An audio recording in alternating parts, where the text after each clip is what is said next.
Oh. Apparently these folks are pretending to be buried in books. What are you talking about? Philip and I were reading. What do you mean pretending? Is that so? I was. Mine was blank. Quite literally. Mine is not. Mine is relevant to tonight. Mine is all in my head. What page were you looking at, Drew? Where? The index. Prove it, Fate. Let us see it in your head. We can't see it. It's just as full. Yes, chat, Especially we for have today. started a D&D book club. Interesting idea. So you need to get your favorite module out, and we'll discuss it. Oh wait. This one's mine. Welcome to Show and Tell. Ah, nice. I see you got some Can't look books at out. baby. Can't Anyway. hear very well CBJ from Stormy and says, Kitty. yeah. Really? Okay. Thank you for that feedback. I will try and adjust our volume a bit here. Oh, is it just me? It's probably because I wasn't enunciating. Yes, it can be yes, a Lee. third-party book. Yes. We accept long any as type it's- of role-playing book, even different game altogether. Oh.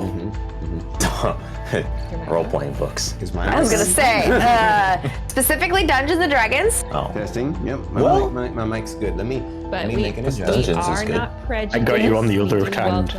we do welcome other TTRPGs. So, just to be clear, like we want to make sure we nail this right away. SuperJ says that both Starkitty and I are quieter than everybody else. Does that sound about right to everybody else?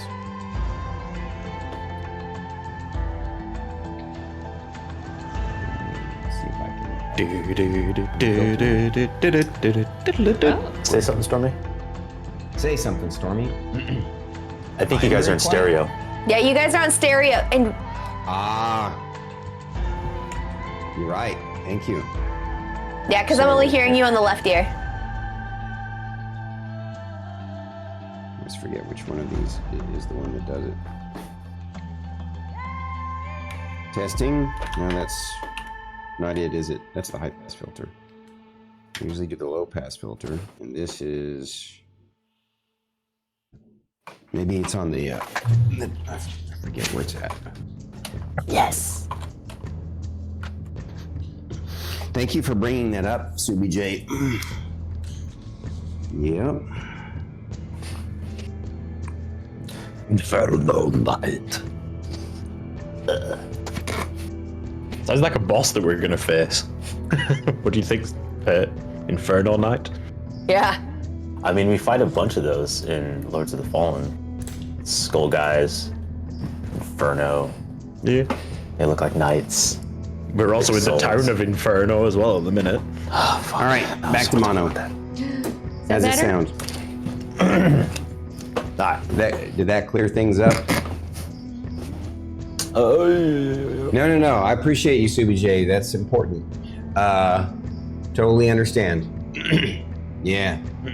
Better. Perfect. Good. What you got there, BT? Looks like a little ghost man. What is that? Oh no, it's a banana. It's a Oh banana. yeah, he's a It's a banana. naked banana. He's not not got parts. naked. Close enough. He's in his undies. Or He's peeling. He's in there Sorry, like he's swimwear. peeling. Somewhat get better, over probably summer. okay for now. I mean, that definitely. Ah! Do we still sound like we're in stereo? No, No, we're not in I stereo. I checked. can tell you that Oh, because I okay. can see. So the way you can tell is, see, there's two lines. Yes. If both of them are going up at the same rate, then we're in mono. If they're Okay. going up separately, then we're in stereo. Gotcha. So, Pelican says it sounds very well. okay, all right. But if we sound, we can still up our game. There's no reason not to. So I will do that. real Can't quick. tell. Jelly. let me make sure that this particular filter is active. Yeah, that one's good. It's not eyeshadow, that. everybody. It's natural. It's natural. Are you having a honestly. staring contest with their fate? Whoa. Oh, wait. Why is Druid in the UK?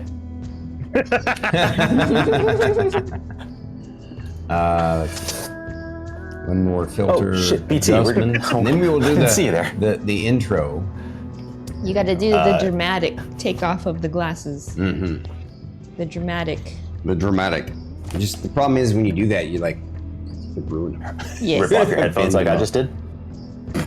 Did Druid punch you in the eyes again, Extirpate Fate? Why? No, Thinks that. sleep did. Sleep. And by punching me in the face is like not allowing me that.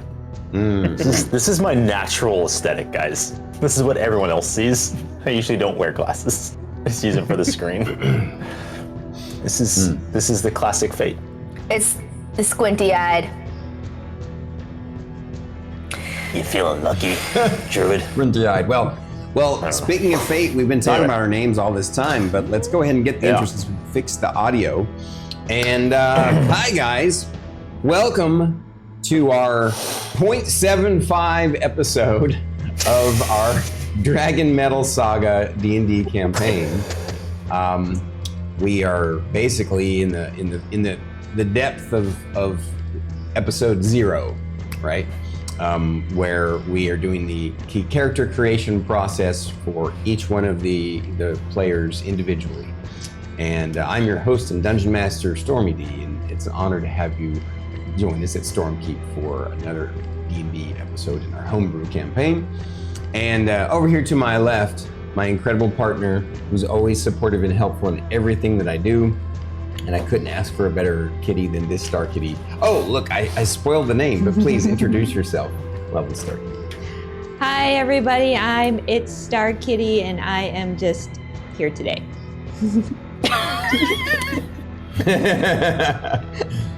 I was trying not to spoil because, you know, Don't know why you got created me. my character last week. That's true. That's true. Mm-hmm. But at least I didn't say Emmeline Ray this time. That's true. That's true. Well done. Well done. Going over that way, continuing in the same order as before, that person in green whose character we shall create tonight, please introduce yourself. Excuse me, Drew. I'm Druid IRL. Right? Okay, Nice. simple enough. The least she'll ever say. I was like, what did you do with her? That's not the real Druid. What did you do with her? You replaced her with a simulacrum. No. He's just stood on her foot. The closer you get to a foot pedal operated druid. Oh, It's okay. a double bass. The next one over. Alex.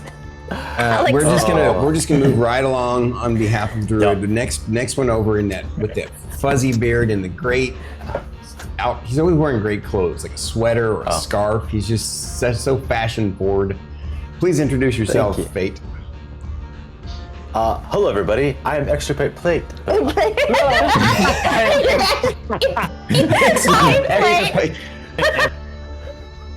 No, I'm playing left out.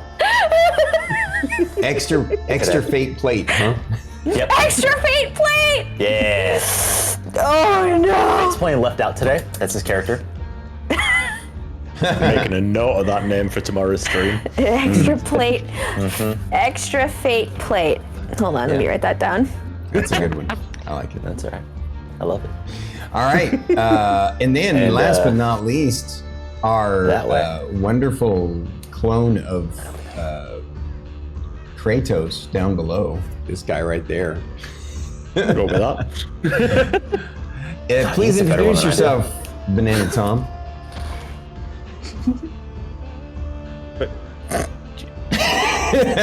You just introduced I'm him. StormyD. Now I'm your dungeon master for the night. Buckle up. People are gonna die.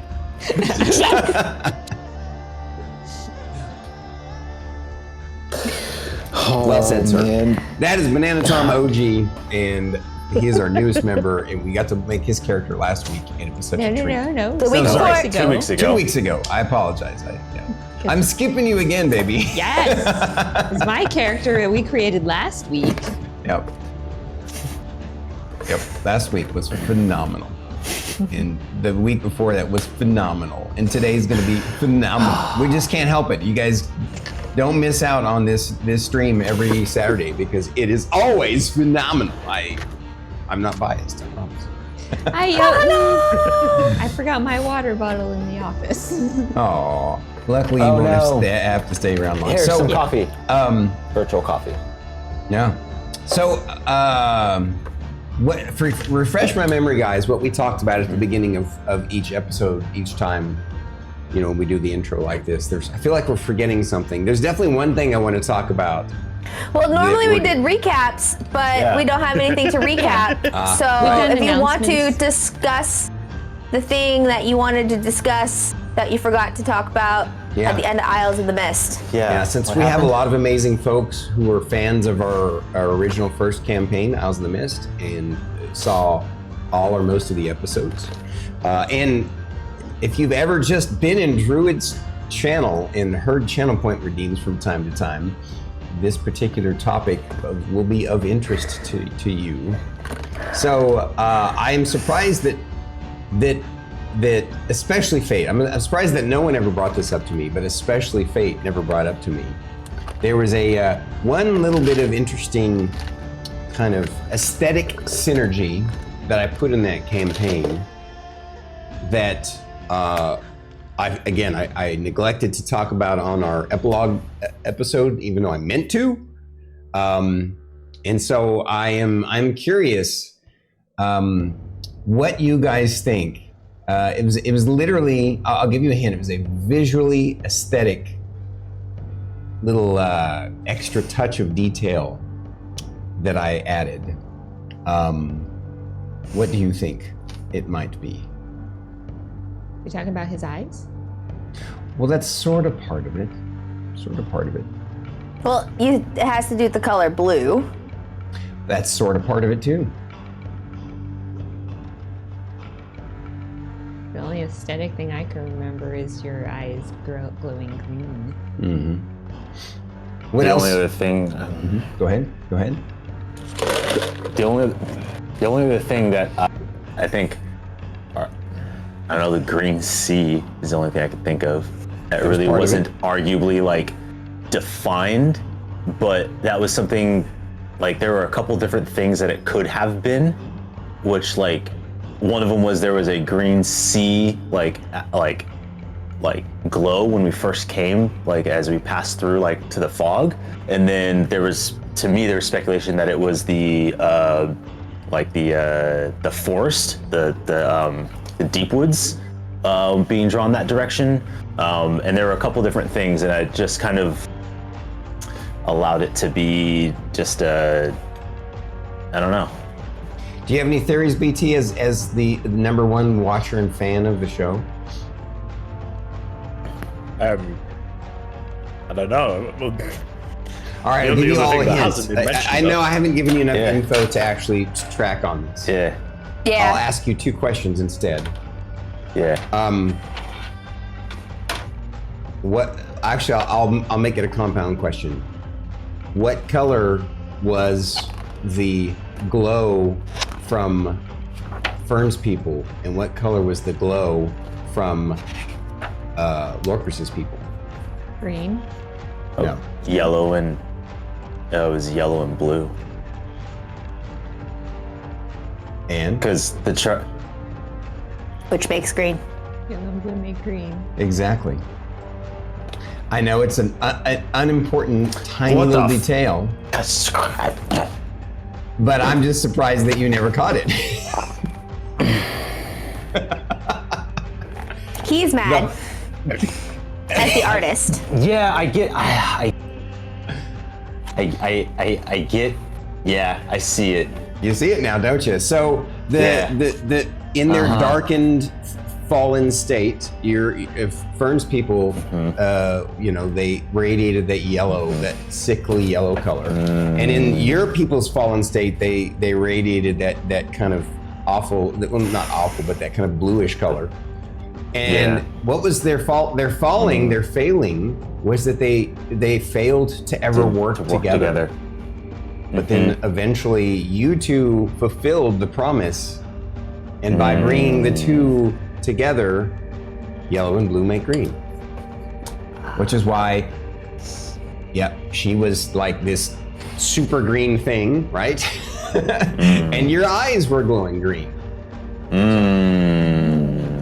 Gotcha now. It was a color theory. Yes, it was. That was bad. I'll see myself out, guys. It's all right. Druid injury. Like I said, I know that it's not super critical or important, but I figured that aesthetically, you guys would kind of find that a little bit interesting and intriguing. I literally purposely put that in there, hoping that somebody would catch it at some point. I mean, I didn't catch it because we did all of Fern's arc. And then when we got to Lorcris's arc, I completely forgot about Fern's arc. Yeah.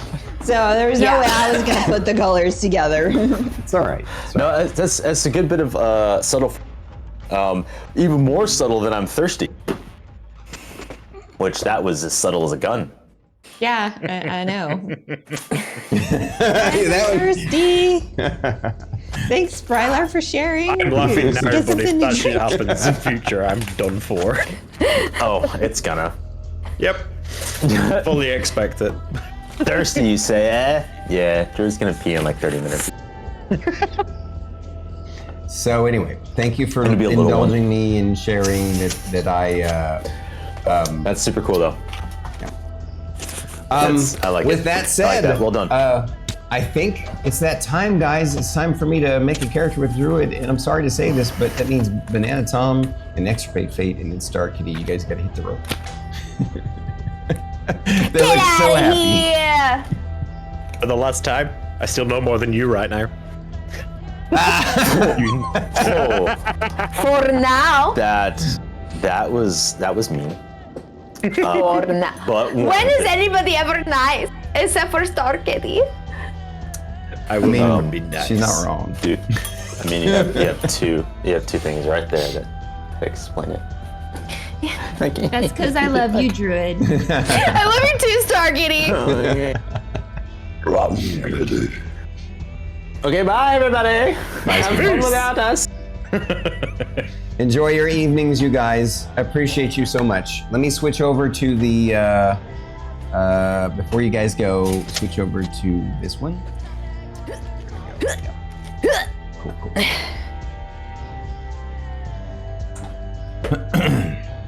Okay, hurry up and get out of here. Don't tell me what to do.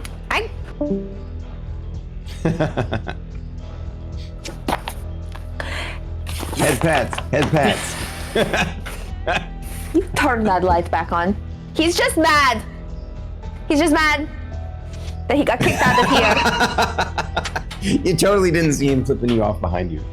Oh, I knew he did though. I didn't need to see it. Mm-hmm. Hold on. Something.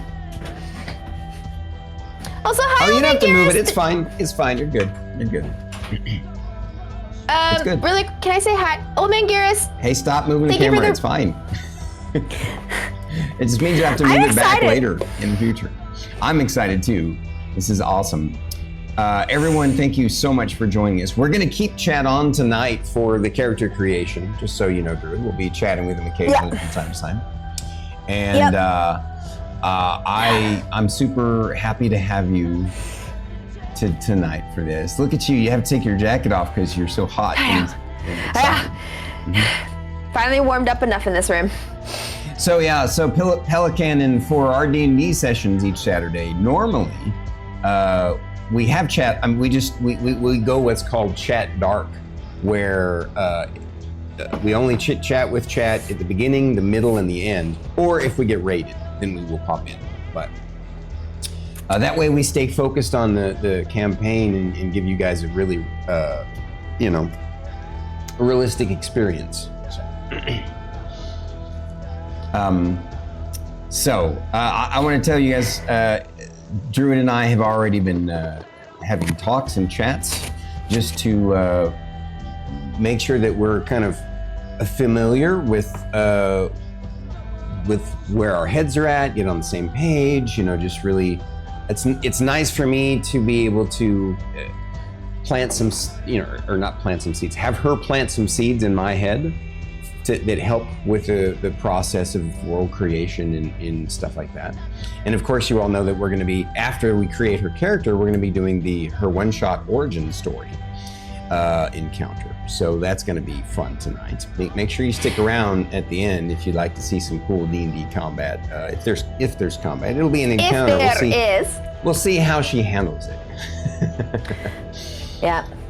Really quick, Stormy, I did want to say I tried to test that PDF that you sent me for my character creation, but it's not letting me adjust the stats on the side. So what I did... You're adjusting them wrong, and honestly, that's okay. Since you brought it up, you're kind of jumping ahead of the game, but I'm gonna show you a special secret thing that I created for you guys. That a scene that you and Fate and BananaTom didn't know about, and that is this right here. Which is, I forgot to bring up the document. You're like, wait, that's a blank screen. That's not very exciting, Stormy. And I'm also not there. Just a second here. Hi, Laxman! Hi, baby! There it is. And then get rid of that. And then, check it out. We're gonna be making it together on screen. I'm not on the scene. You're not on the scene, correct. I'm gonna fix that right now.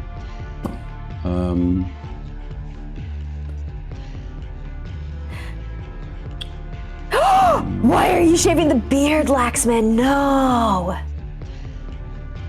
Nope, that's not right. What?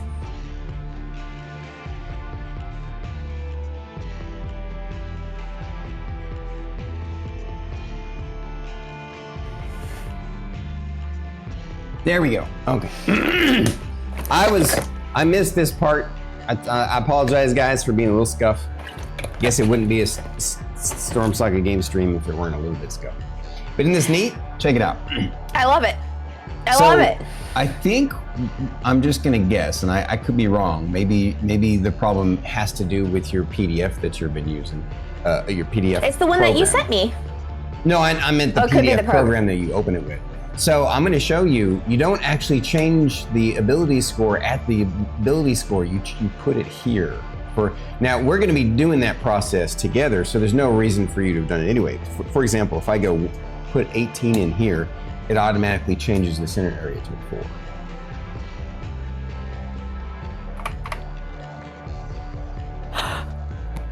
4. Okay, cool. I totally get why. The first time I played with it, I thought the same thing. Why does it start at -5 and what's going on here? And so, yeah, that's basically. I'm going to switch back to the other screen though, because I want to make sure that we, that they get our reactions as we talk about things. I'm going to do with you what I've done with everybody else so far, to set the stage, to set the tone, to set the theme, to put your mind and your imagination in the place where it should be. I'm going to read to you the synopsis of the world that you've been born into. Okay? Here we go. Come on, fingerprint, work. I promise you it's me. All right. So here's this first time I describe it to you, I just want you to relax and listen and take it in. And then I'm going to reread it one more time for you to take some notes, and I'll tell you what to take notes on, okay? Here we go. The world, as you know it, is named Malboria. A cold, pale white sun offers little warmth in this icy mountainous tundra. Snow dots the landscape, and it's always cold and icy here. The partly cloudy sky sometimes reveals 2 small brown moons and 3 other planets. The first planet is light red, the second is a deep jade, while the final is a charcoal gray. Malboreal, that's a hard one to say. Malboria's culture and aesthetic is a mix of various early barbarian and Viking Dark Ages. There is an added danger in this land beyond the brutal cold. Sometime in its history, the leaders of this world made pacts with demonic forces in a chaos dimension that exists as a layer just underneath Malboria.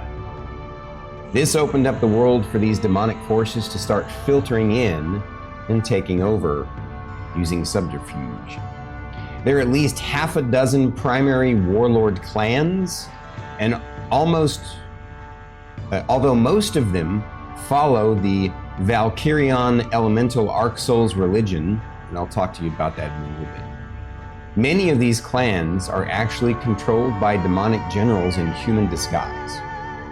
Some of these do not even bother to hide their demonic origins. The greatest of these is the evil Yostvarl clan, led by a half-dragon, half-demon named Calamitous Doombringer. The other primary power in the world is the Monumentalists, zealots for their mysterious deity they call the Soulless Sovereign. These fanatics are trying to convert and unite the various tribes against Calamitous Doombringer, but even their motives and methods are dubious at best. This world's various economies are based upon fishing, raiding, barter, and the mining and development of rare metals. Although you were born into this world 27 years ago during a strange eclipse, you always felt your life was a bit off, as if you should have been born elsewhere. So now I'm going to reread it one more time so that you can take some notes. We can talk about it. First off, again, the world is named Malboria. It's Malboria.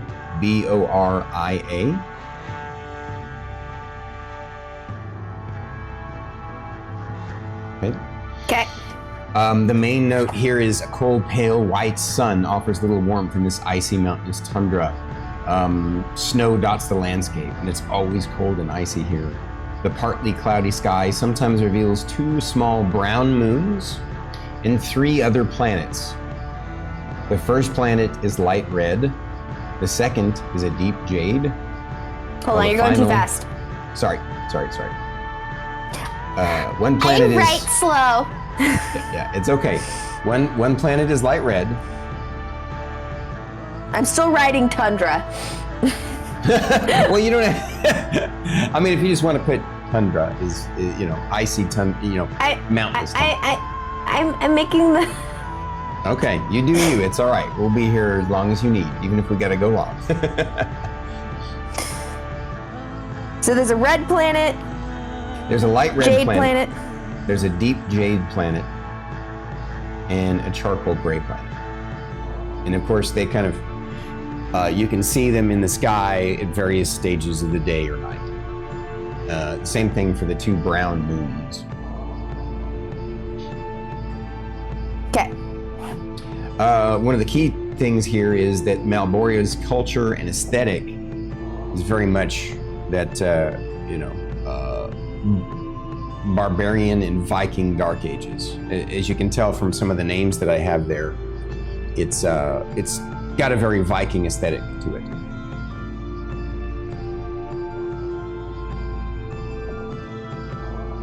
Okay. And again, besides the various Viking forces that live throughout the lands, vying for control of their clans or the land or whatever, there is also, and of course, there's the cold. It's a brutally cold world. Obviously, there are areas of the place where farming does work. It's not like always the North Pole or anything, right? So very, there is kind of a range, but it's pretty much cold all the time, right? Just varying levels of cold throughout the seasons, so that you can farm and things like that.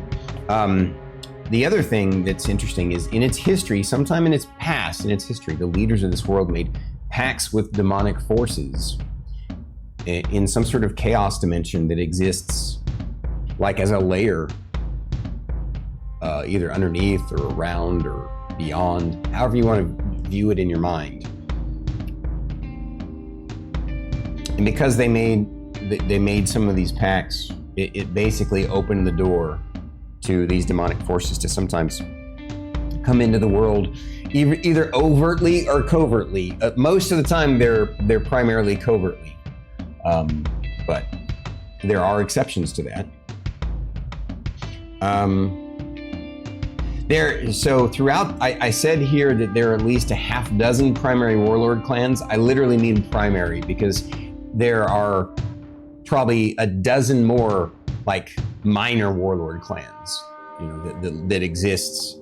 Warlord clans or barbarian tribes that live throughout the lands that kind of live on the wild, so to speak. The main religion that most of the barbarians and or Vikings live by is a religion called, it's not really a name so much as they follow this concept that they call the Valkyrion, and I'll spell that for you when you're ready. Ready. VALKYRION.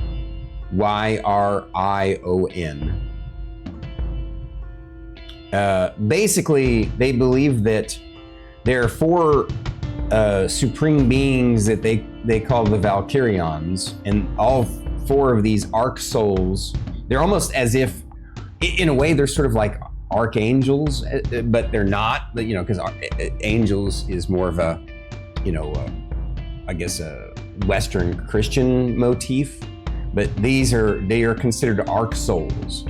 And these arc souls represent each of the elements, each of the four elements. And they don't even bother to name them. They just say, I follow the fire Valkyrion, or I follow the air, etc.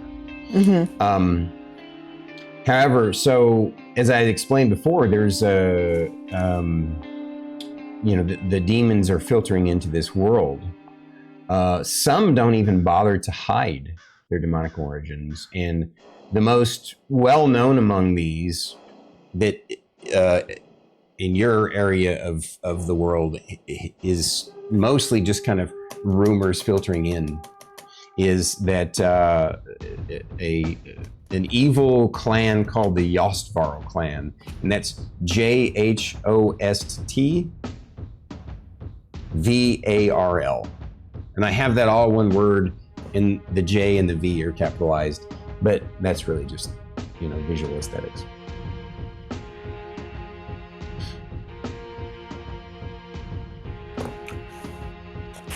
And then they are led by a half-dragon, half-demon named Calamitous Doombringer.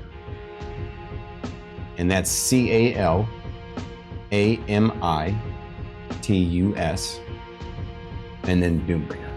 I'm pretty sure you can spell that.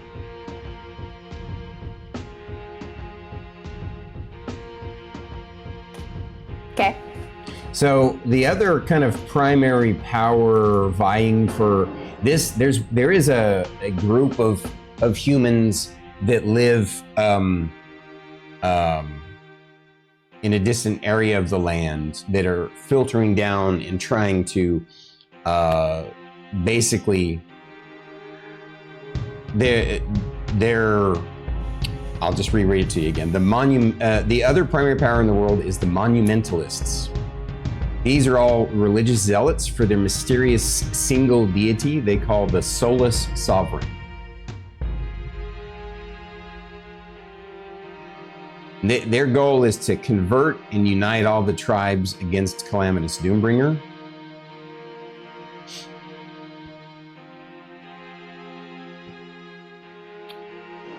However, and this is just a sort of a mental note for you, you've also heard rumors that some of the way their methods and the way they do things and why they do things are almost as bad as Calamitous Doombringer.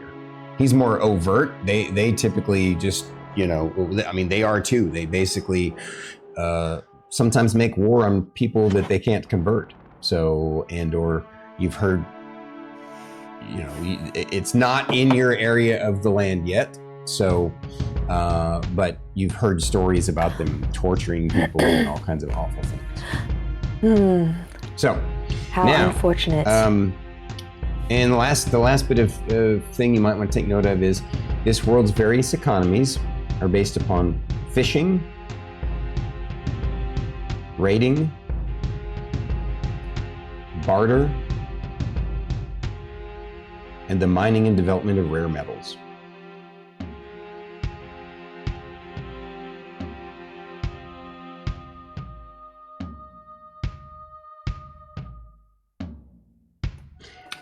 And as I explained, you were born into this world 27 years ago during a strange eclipse, and you always felt your life was a little bit weird, a little bit off.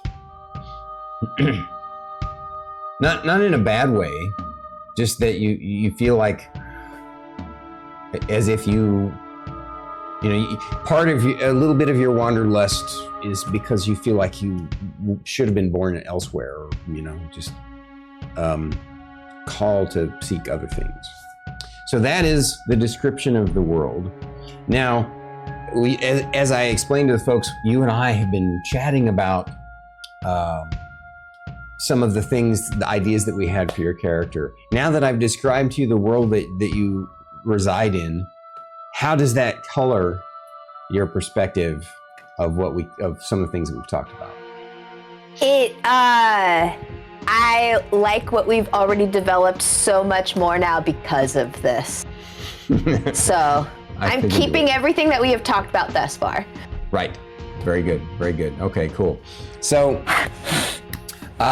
refresh room. I believe what we talked about was that you're. So here's the thing. I know we talked about you potentially being some sort of either a barbarian or a fighter. What do you feel like that you've focused more in on? And we even talked about some subclasses that intrigued you.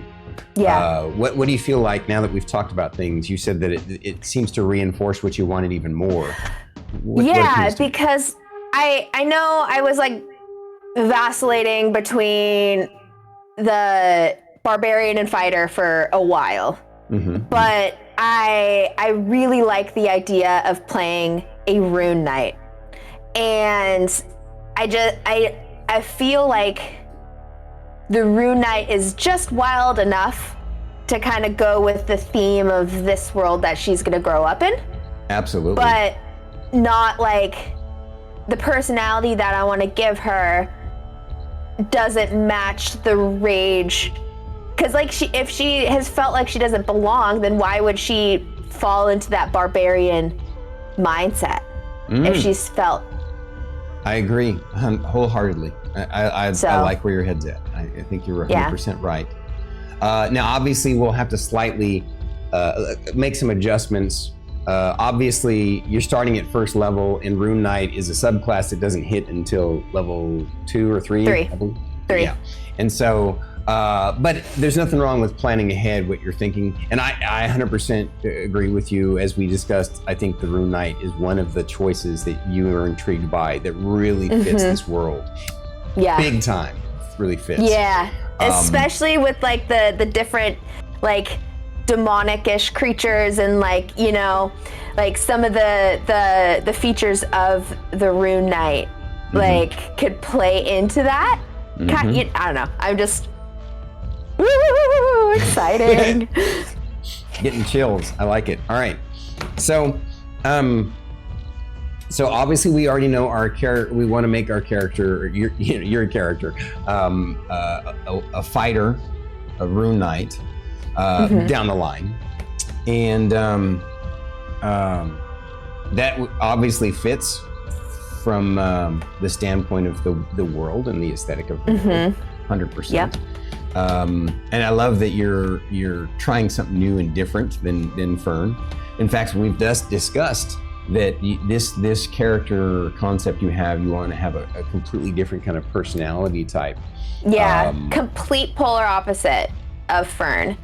And I wanted to stick with because like Fern is like the embodiment of my intrusive thoughts, you know, she was that wild, like, crazy, zero filter, like, you know, which is something that I always have to have a filter.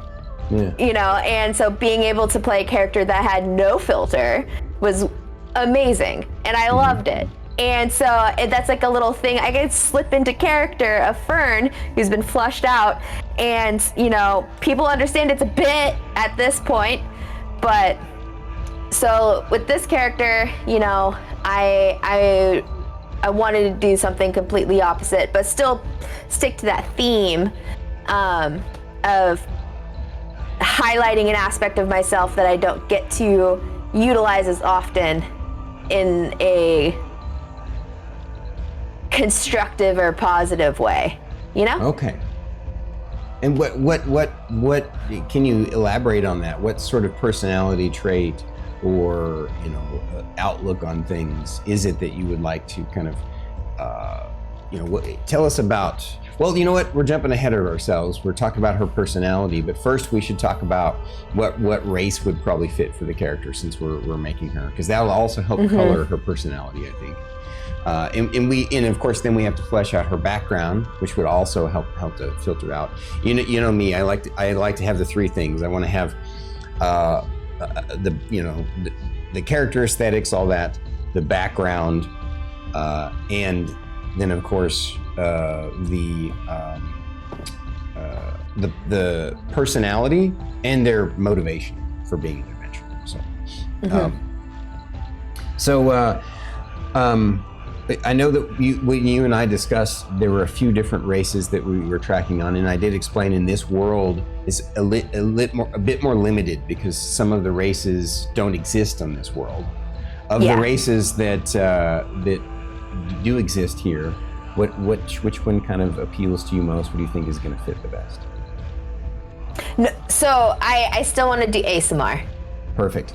I want to do that so bad. I want, like, the more I think about it, I'm like, yes.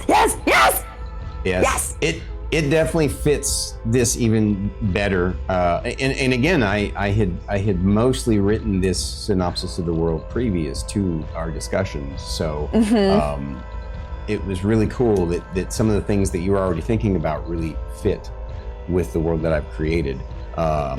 So I'm digging it. So she's going to be an ASMR.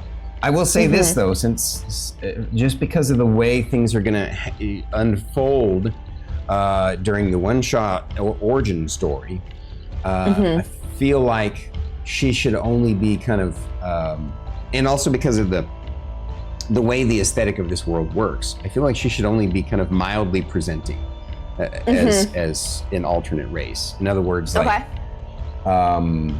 you know, she's not going to have wings or feathers or horns or, well, obviously a halo. You know, an ASMR wouldn't have horns, but you know what I mean. She would have a halo.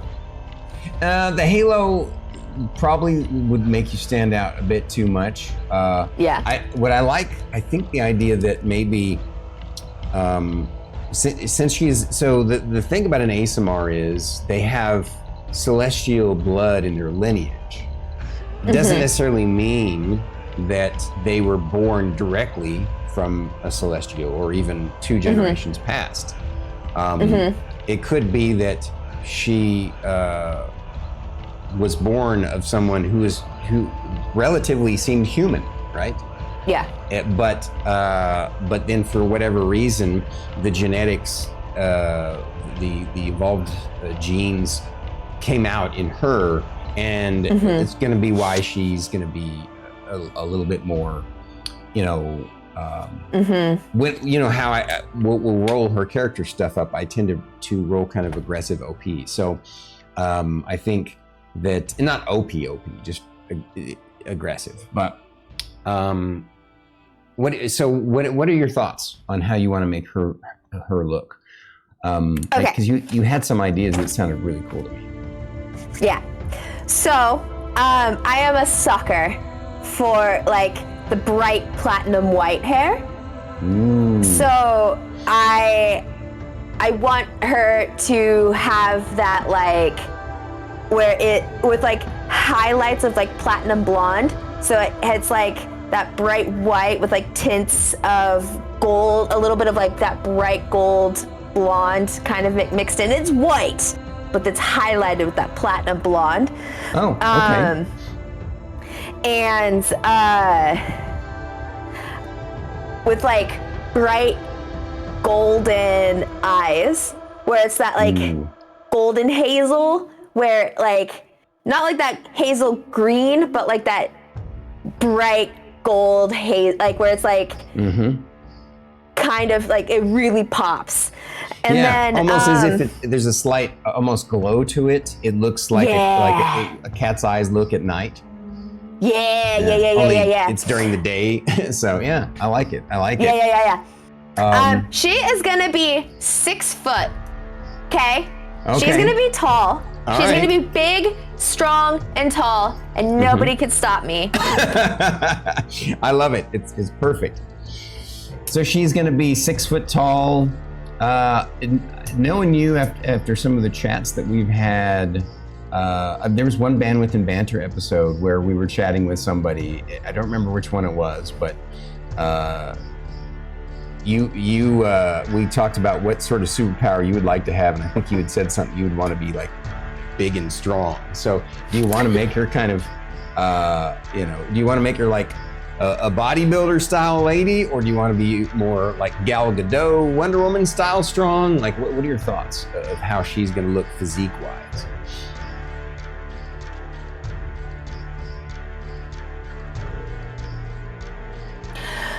I definitely want her to be buff, but not like bodybuilder buff, but like definitely like works out five times a day at the gym and does CrossFit kind of thing. But like not shut up, Pelicanon. But like yeah, just like big and like kind of buff, like got some shoulders to her, but like not like can't walk through a door frame buff, if that makes sense. Toned, there we go. That's a good way to put it. Real quick, is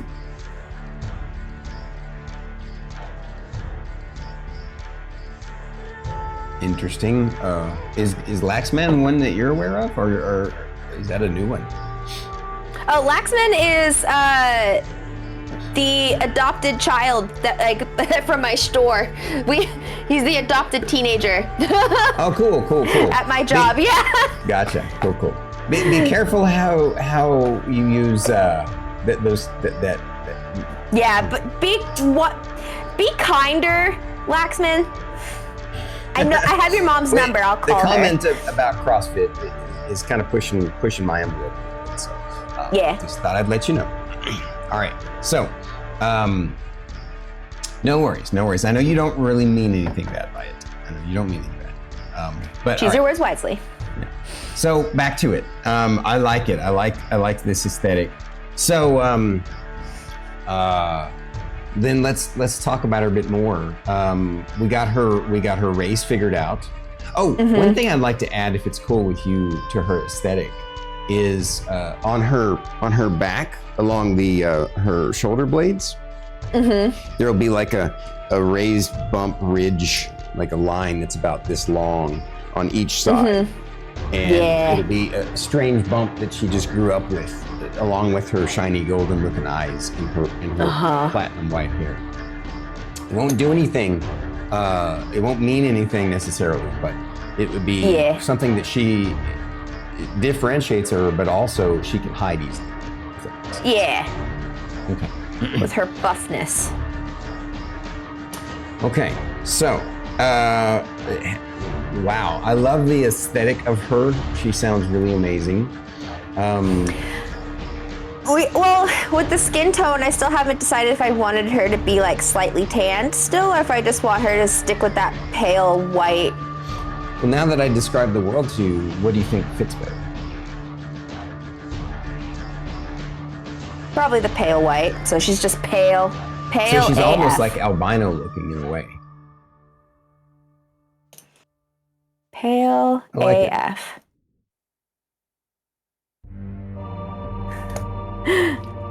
Very No cool. sunlight. All right. Pale. This pale. All right.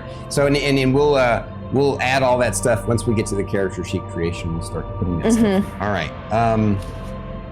Now let's talk about her background. We already know. Actually, I want to touch back on. I know I've said that talking to her about her background will help us kind of figure out, but I really want to explore more. I'm curious about when you're talking about her personality.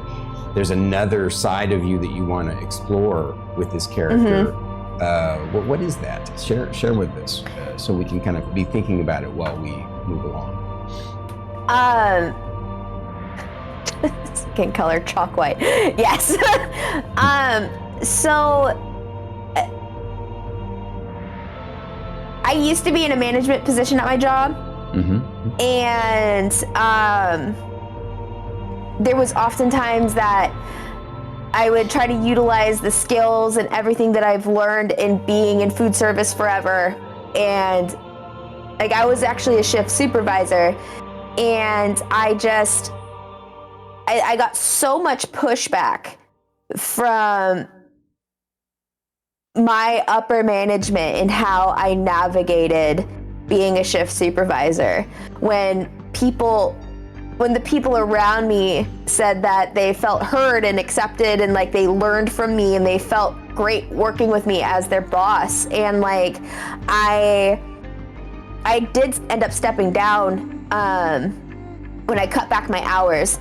And it was one of the, like, I have skills in actually being in a leadership position.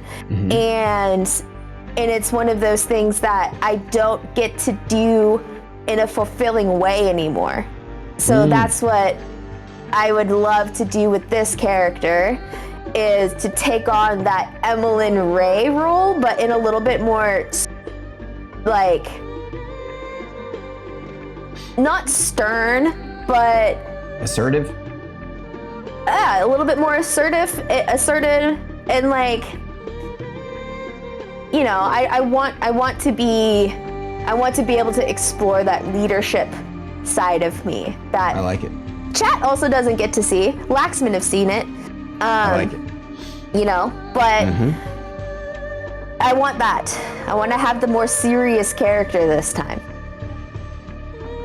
Take a little bit more of that.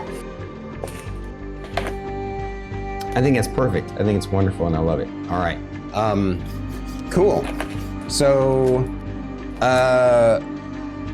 refresh my memory on some of the background stuff that we came up with when we're spitballing ideas and brainstorming. Because I think because we're going to talk about that. I think you had said something about you don't want to have your stereotypical kind of tragic backstory. You want to have just a kind of a regular, normal one, or something. Yes, so, I don't want a tragic backstory. You know, I like, having loving parents that are still together, and like, like father's the role model kind of thing. Like, that would be great foundation for somebody who's like actually very good with like communication and leadership, like, let's do it. But the flavor, so that's what I want.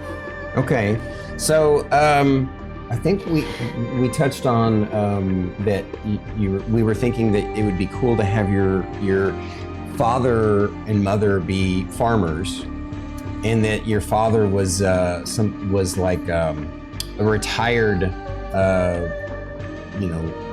kind of a fairly famous Viking warrior, and he retired from it to be a farmer because maybe he was tired of the violence, and maybe he was also he was well known, and he was able to survive and retire, unlike most Vikings, right? Because he was so strong, because some of his ASMR and some of that ASMR blood ancestry presented a little bit in him, so he was sort of heroic and strong. People didn't know outwardly, but maybe it created qualities within him that made him a little bit exceptional. So What do you think about that? What do you think about your folks just being farmers? I love it. You like it? I love it. Okay. Simple farmers.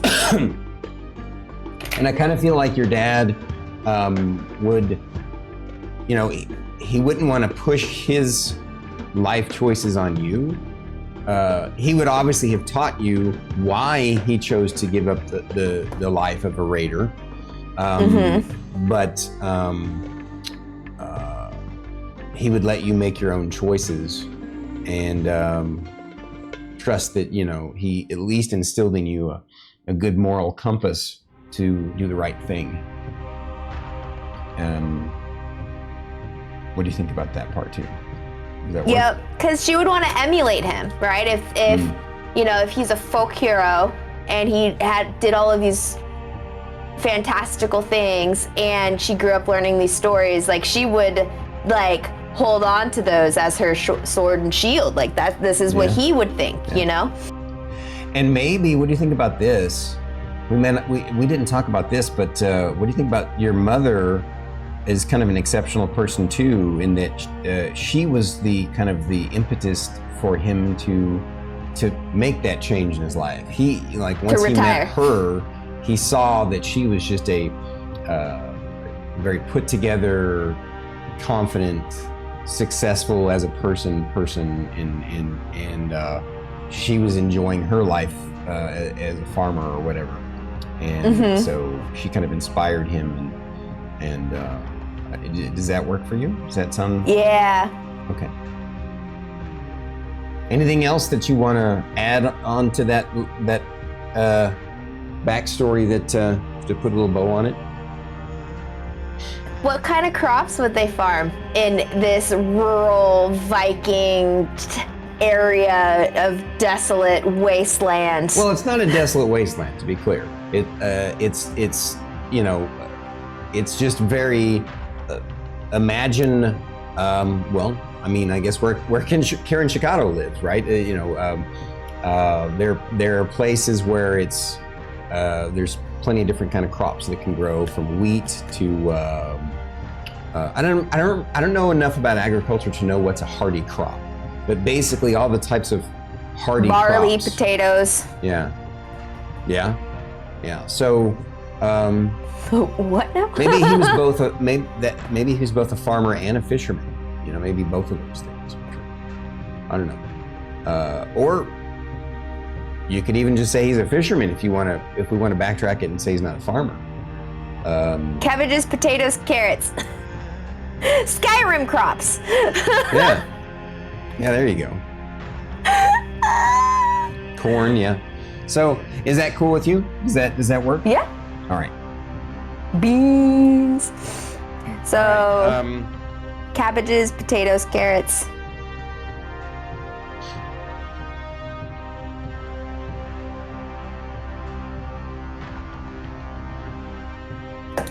I like it. all right, so we got her personality. So tell me her motivation. Why do you think that, I'm gonna give you a little bit of, I don't want to ruin the beginning of your origin story, but let's just say that you'll be, the beginning of it will be, you will have gone to do some work for the first time for a clan leader. So why would she, you know, say, I understand what you've taught me, Dad, but I feel this drive to explore and to be an adventurer. What's her motivation for doing that? For bucking the trend? Is it partly because she grew up hearing her dad's stories and she wants to, like you said, she wants to emulate him? Is that part of it? Yeah, that's definitely would be a big.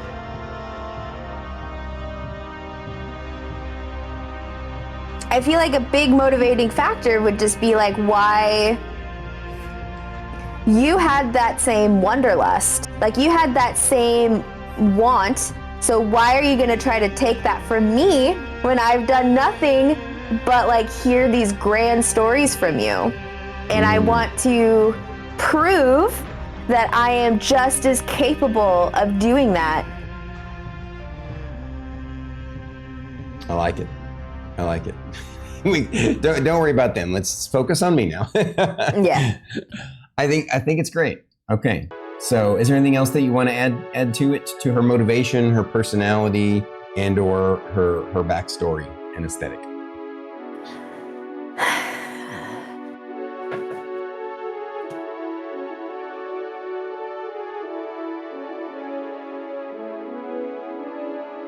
Not particularly. So we've gone over what she looks like. So she's she's 27. She's a 6 foot tall ASMR, pale, with bright platinum white hair, glowing golden eyes. What sort of gear do you see her in? I guess we'll get there as part of the character creation process, but I think you and I had talked about, I just want to sort of take a mental note for now. Do you see her as someone, I think you indicated that maybe she would be sword and board at first, and that like she would focus on, but what's her favorite kind of arm? Would it be a sword? Would it be an axe? Well, it would be literally whatever I feel like she would start emulate with like whatever her father was. I personally have always preferred the aesthetic of like just sword and board, like just sword and shield. Okay. That's what I'm not getting at. I don't like the aesthetic of like maces and stuff. Like the closest other thing would be like a war axe or a one-handed axe, aesthetic wise. But I like the aesthetic of like a shield and sword. Perfect. That's what I wanted to dig at. I appreciate you. Okay. Perfect. Yeah. Well, that's fantastic. I feel like we've fleshed her out. We need to come up with a name for her. I know, I was gonna say, I don't really know what kind of name to go for. I was looking at female names that are based off of angels, and I'm like, stupid. I didn't like them. The only one that was like kind of cool was Seraphina, but I don't want everybody to call her Sarah. That's stupid. That's a nickname. Because I'm like, what would nicknames be? And I'm like, I would hate her to be called Sarah. That would piss me off. So I don't know. I have no idea. But I've always loved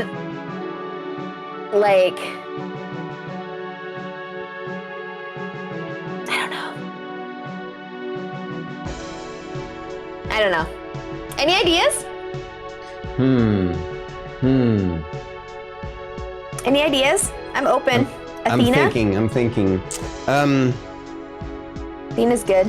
What we could do is, since it's a kind of a Viking culture, we could Google.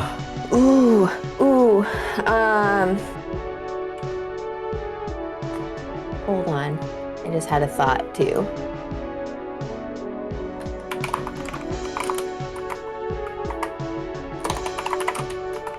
I'm just Googling female, I totally misspelled it. Fiving? What is that? I don't know what the heck that was.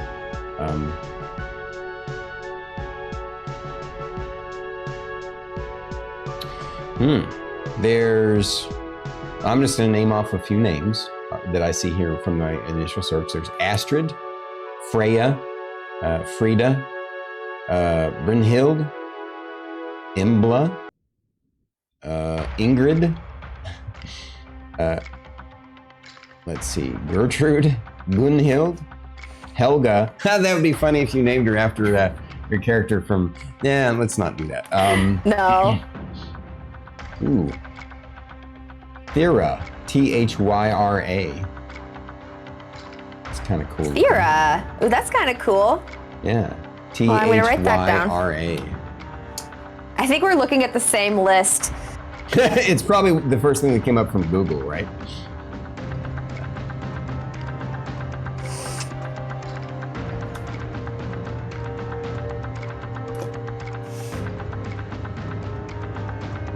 I don't know, I do like Thyra. That's kind of cool. Annalena, interesting.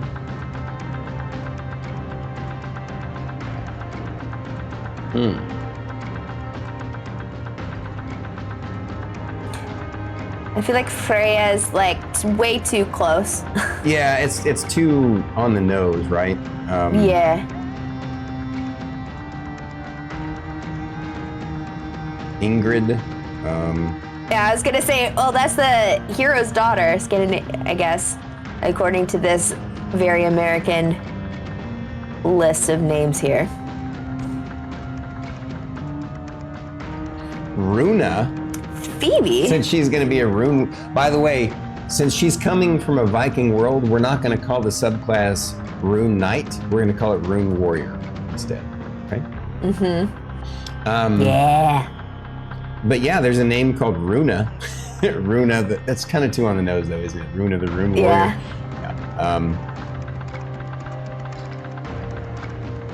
Sigrid.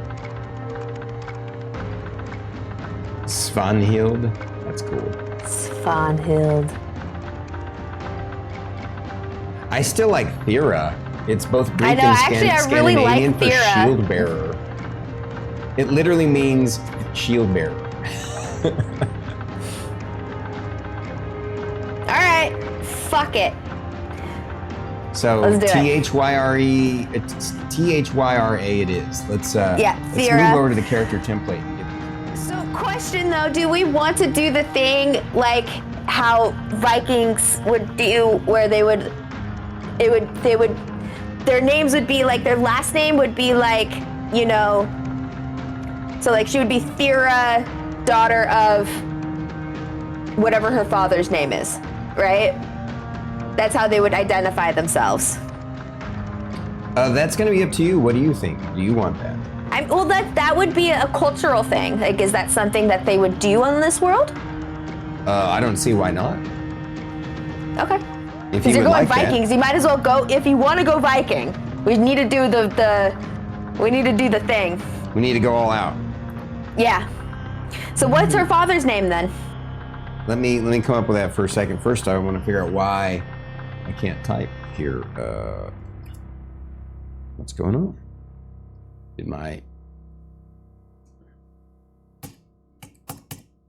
It's like my keyboard quit.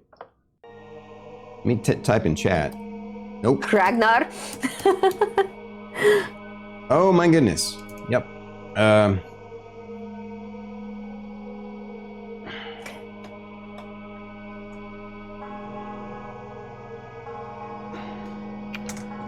Technical difficulties.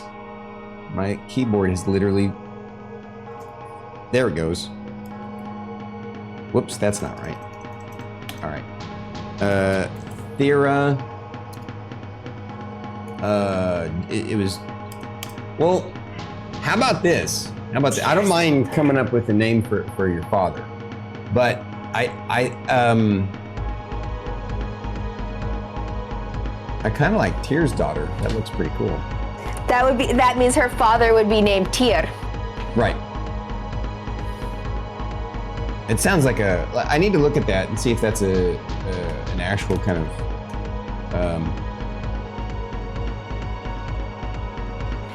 I am so stoked that I'm coming from like the Viking world though, because low key, I'm like super obsessed with like Viking mythology and like Old Norse mythology and stuff like that. Like super like. Hey, Druid. You don't think I know you know that, and I'm just so pumped that you are just like, here, let me just be super nice to you and do this. So Tyr was a Viking god, so I'm totally fine with you with calling her Thera, Tyr's daughter.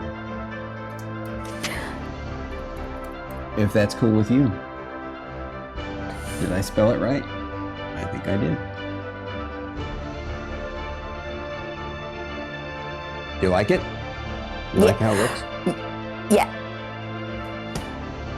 Yeah. All right. You're going to be a fighter level 1. Now, did you do your homework and figure out which D&D background in the book you want to pick? I'll tell you this, it's okay if you haven't, we can still go through it together. Oh no, I did not. So it honestly doesn't matter, because I'm doing things a bit different. When we do the character, the ability rolls, we're going to use rolls. Your race is only going to give you the stuff that the ASMR gives you, but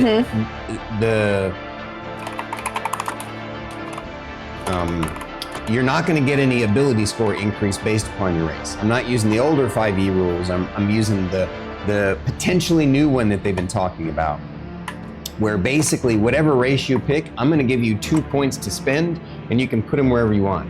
You can either put 2 points into one ability or 1 point in one and 1 in another. And it's not based upon your race. It's just, whoever you are. Does that make sense? Uh-oh, what'd you lose? I was gonna pull up my player's handbook. Yeah. And look at backgrounds. And then on top of that, whichever background you pick. So your character classes, if I remember correctly, your character class gives you 3 proficiencies. I'm going to say that your background gives you 2 proficiencies, and you can make them whenever you want, as long as your background fits the character we've created and the proficiencies fit the background. Does that make sense? Yes. Okay. I'm not gonna lie, I already have to pee again, so I'm just gonna try to find that page really quick. I'm gonna go. The coffee went through me pretty quick too. I will, but what I'll do is I'll stay here while you go, and then you can come back. I just realized something too that I really should have moved your name and put it in a different spot.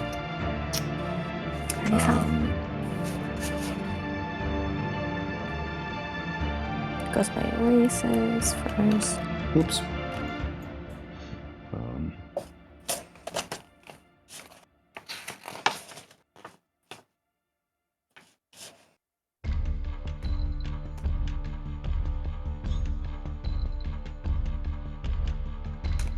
Okay. Not a big deal since it's just for tonight, but I wanted to make things look nice and pretty. Yeah. Okay, that's fighter. Hold on. Trying to find something really quick. No problem.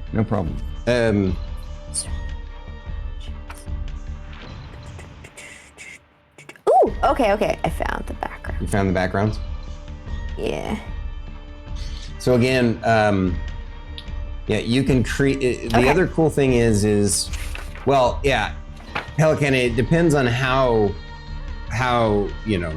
some folks do it directly straight out of the book. Since this is a homebrew, I do things a little bit different sometimes. But basically, what we're doing is you get 3 skills from your character class. You get you're going to get 2 proficiencies. When I say skills, you get 3 proficiencies from your character class. You're going to get 2 proficiencies from your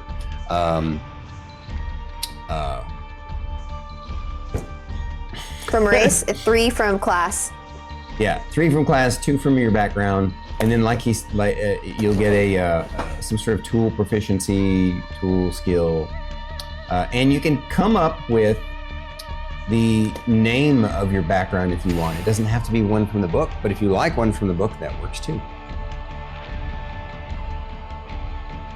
So now's the pee time? Yes. Okay, all right. All right. Yeah, no, I know what you meant. Yeah, I know you meant languages, yeah. Yeah, the languages, so her class could potentially give her a language. Her race could potentially give her a language. Her background can potentially give her a language. And then, of course, whatever intelligence score she has may or may not. Like if she's got a 10 in intelligence, then she won't have additional languages. Basically, I don't know if this is still included in 5e. I think it is, but for me, the holdover of 3.5, I always like the idea that for each ability score point that you have in intelligence above 0, you get an additional language. And I think that's the way it works in 5e too. All right. So while you're looking at the background and talking to folks, I'm going to go do the same thing you just did. I'll be right back. Alrighty. How are we liking it so far, guys? Viking. I know a little bit too much about Viking lore. I'm very excited. So looking at the backgrounds here, definitely she's not an ally or criminal or an entertainer.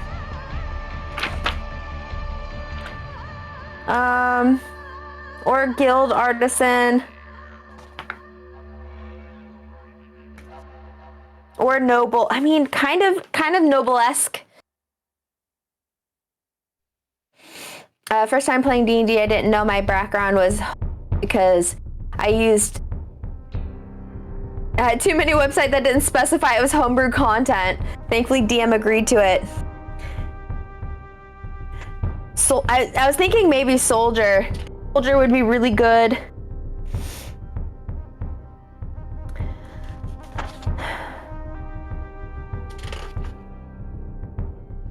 Does anybody else have any suggestions? I'm liking my questions are getting answered. I love that. I love that your questions are getting answered. Like my Oath of the Shield Maiden. I make. Ooh, that's cool. I love that. Goblets. I love that. Yeah, that's a real world one I've shared as a fun example. Odin's is another one, of course. Yup. Hi guys. Yep. Okay. Ooh, Pelican is gonna search them up really quick. Ooh, we got some researchers out there. Let's go. Definitely not an urchin. Okay? Yes. Okay, great.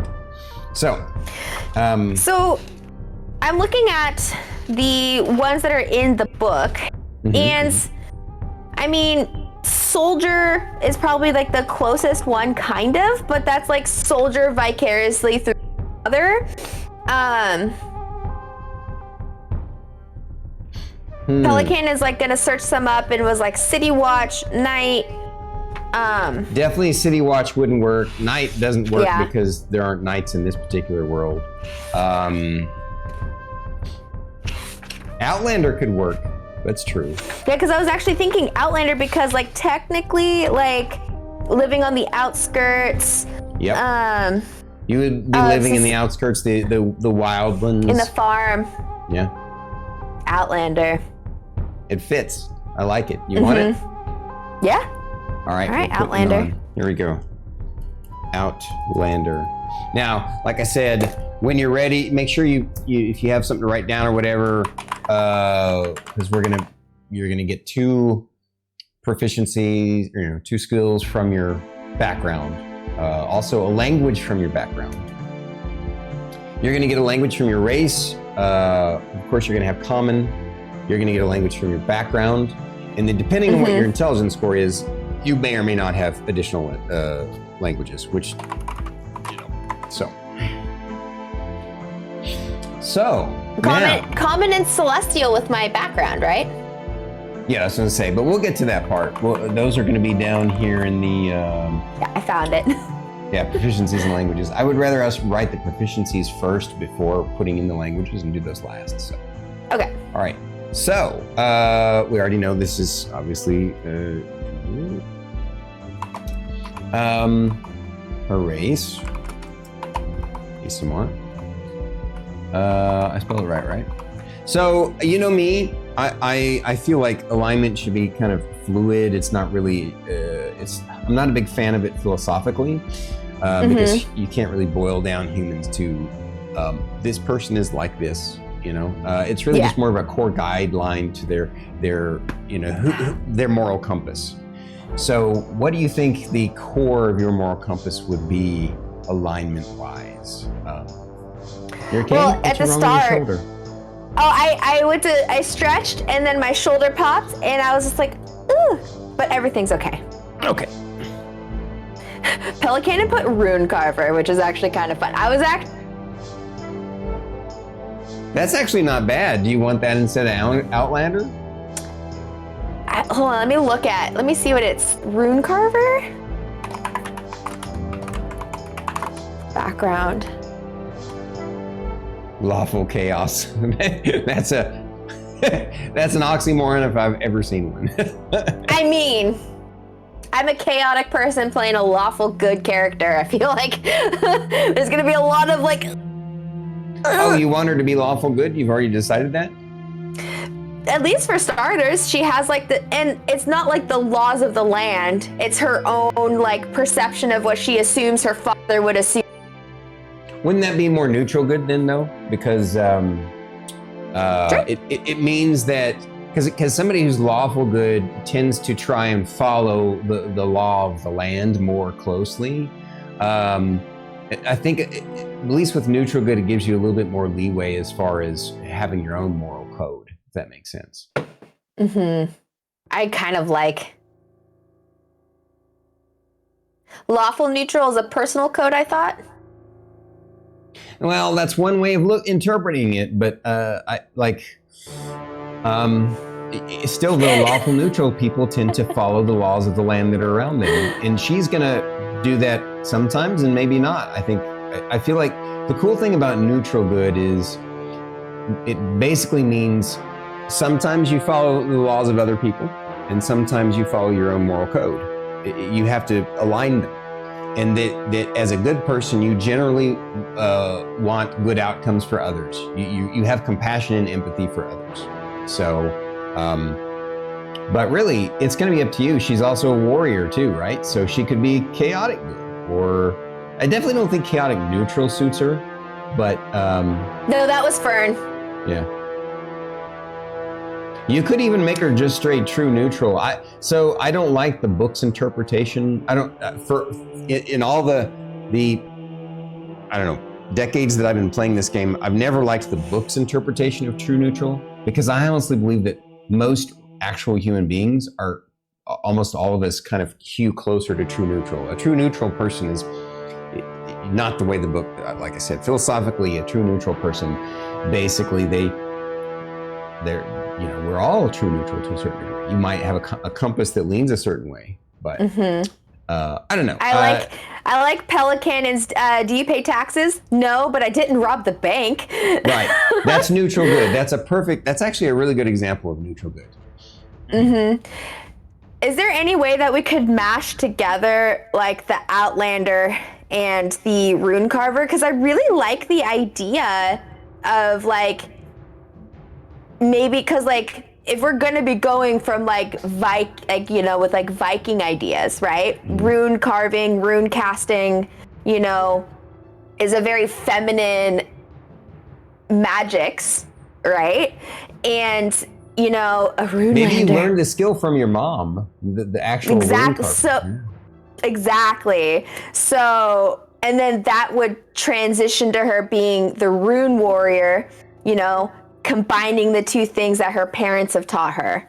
I like it a lot. But background wise, the Outlander is just an easy placeholder because of she lives technically in the Outland. But I'm totally fine if you just want to make her a what'd you call it, a rune carver?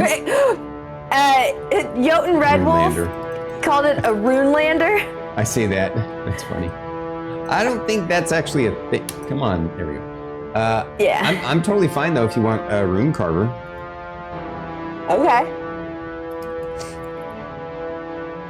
And that will explain why you can explain a lot why you can carve runes. We'll give you some artisan's tools for carving. A lot of rune casting was for divination.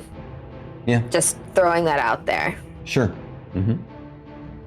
So, do you want? What do you think? Do you want to see the source that I'm getting the rune carver from? So you and I are on the same page. Oh, you're looking at it. Send it to it's you? an actual thing. Sure. Oh, it's on Wikidot, but I want to just make sure that you have it. Not in the King's Court. So private just tell conversation. Me, is the rune carver from the D&D 5e Wikidot? I'm just going to look at it myself. Yeah, dnd5e.wiki.com, background rune carver.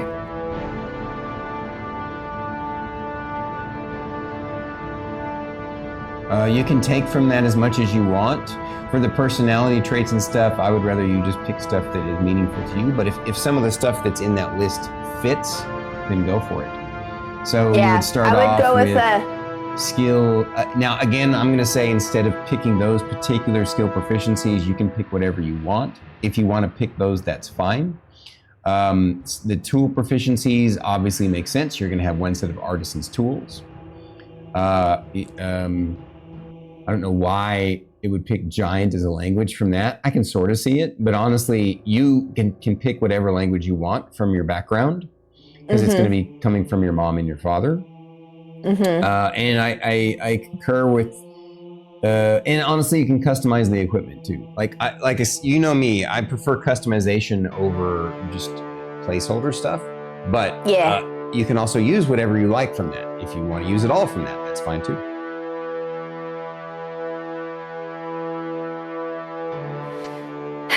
I definitely would say that she would have like a set of carved runes on animal bones. Okay.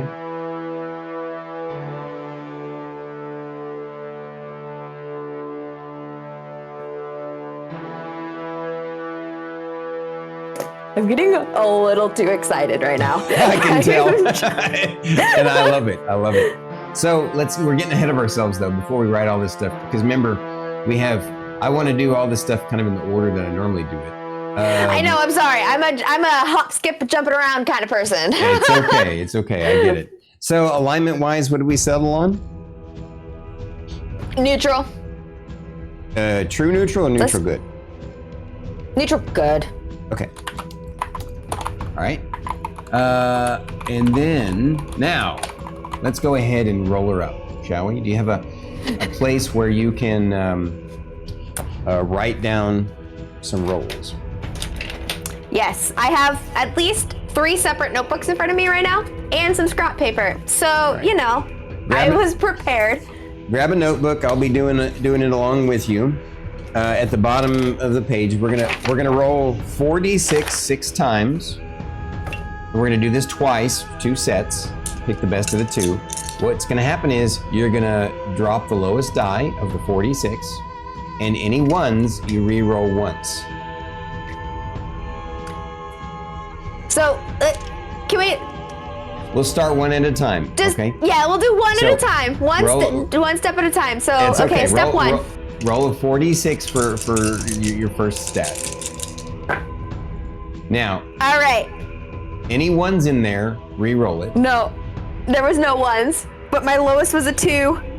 Drop that one. Okay, bye. And then record it. Okay, 16. Okay. So now we're gonna do that 5 more times. So basically just roll 4d6. If there are any ones, re-roll them. And then drop the lowest die.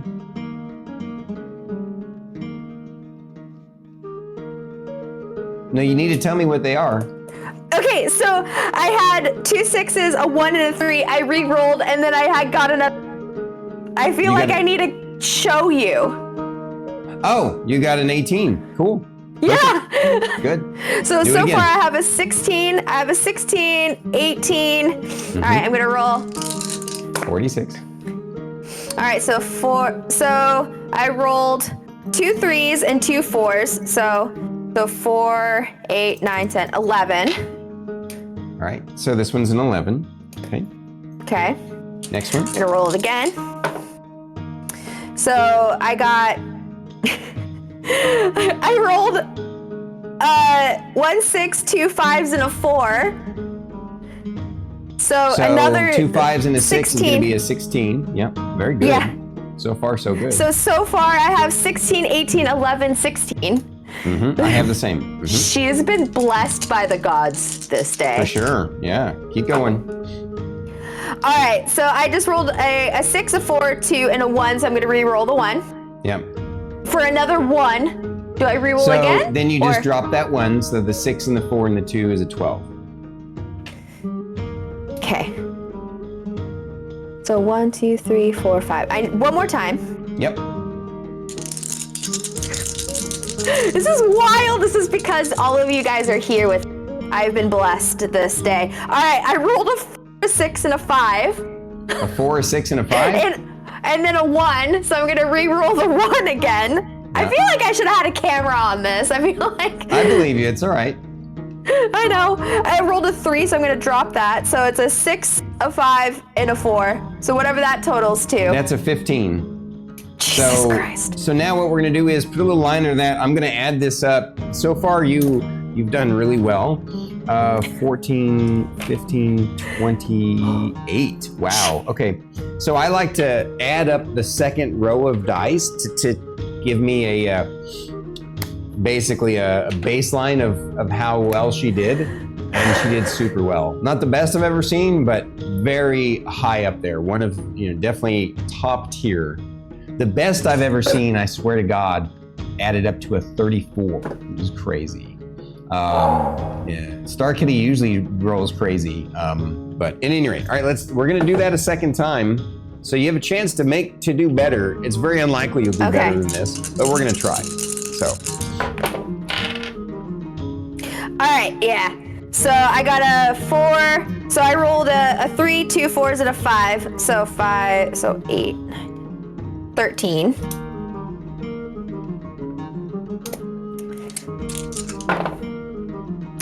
And then I rolled a 6, a 4, a 3, and a 2, so I would drop the 2. So you got a 13 again. 13. My heart is racing. I rolled a 3, a 2, and 2 1. So then I would re-roll the ones? Yes. Okay. All right.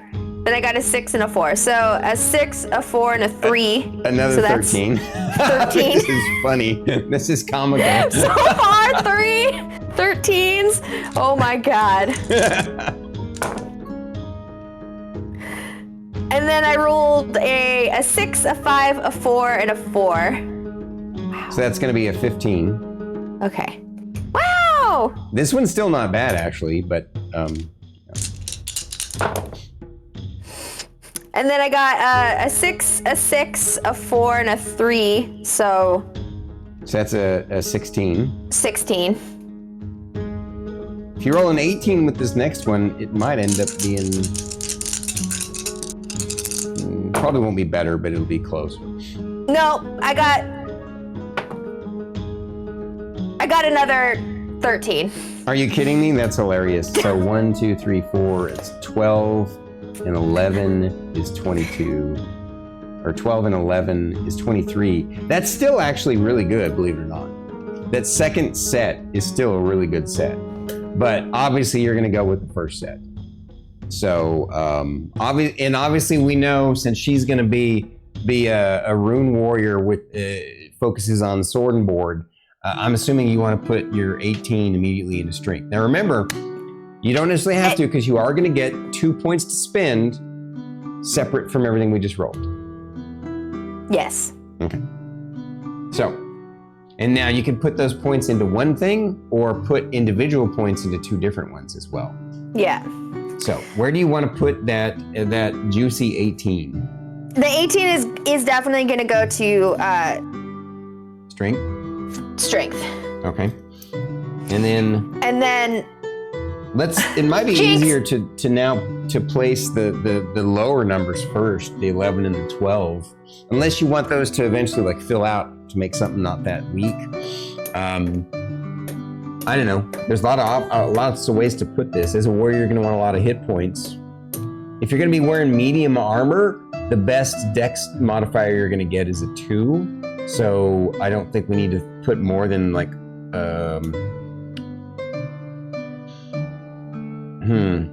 that's interesting. We have a couple of odd numbers here. Yeah. I was gonna put. Before, sorry to interrupt you. Before we continue to put them, I think it might be worth it to consider 2 things. One, do I want to put the 2 freebie points I get to spend into 1? Or do I want to make those 2 odd numbers into even numbers? I was thinking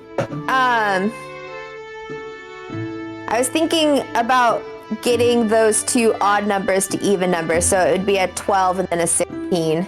I think that's a wise choice. It makes her more well-rounded. So let's do that.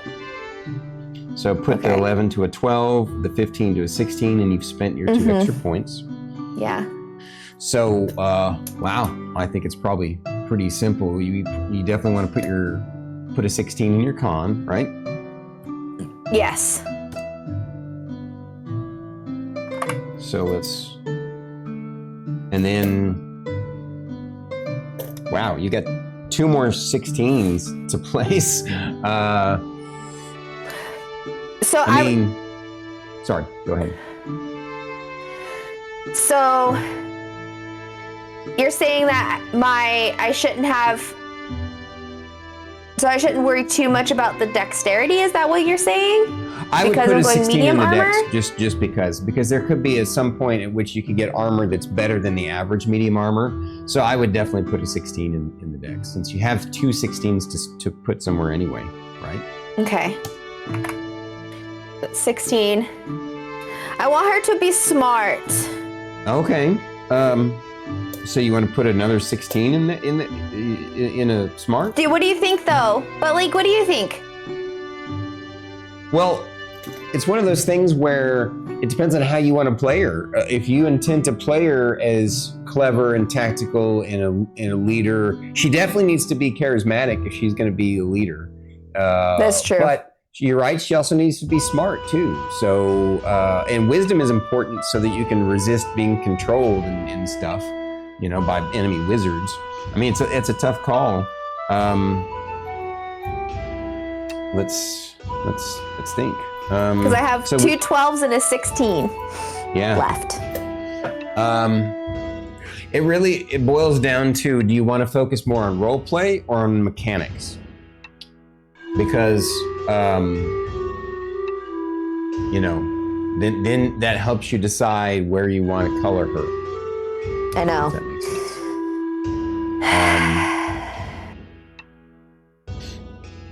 I feel like, in a way, the way we've crafted her character, her wisdom would be one of her weaker stats. It should be a 12. The reason I say that is because she literally is doing the opposite of what her wiser father has figured out. You're right. Mm-hmm. And so, but there's also sort of an innate kind of childlike innocence and naivety about that, right? Yes, she's smart, and yes, she's a leader, but she's got a little bit of naivety in her, and that kind of comes out, and that's why her wisdom is only a 12, which is still above average, by the way. 12 is still good. Yeah. You want to do that? Sure. All right. So 12 in wisdom. And then now we have a 16 and a 12 to spend. Mm-hmm. Do you want her to be more charismatic or smarter? I kind of feel like it makes more sense to put the 16 into her intelligence. Yeah. Because let's do 16. I mean, yeah. Man. All right. Come on. There we go. Finally. And then finally. Dang. It's a lot of 16s. Yeah, let's make sure that I got this right. I have 18 strength, 16 dex, 16 con, 16 intelligence, 12 wisdom, and 12 charisma. Yeah. Okay. I mean, it means that since you've gone this way with the charisma, she's not going to be the party spokesman, but that's fine. I think she would rather just be the person who takes care of the party in and leads them that way. Well, actually, let me double check with the rune knight because there's going to be saving throws and stuff for the runes. So actually, that's going to change. Oh, really? So there's.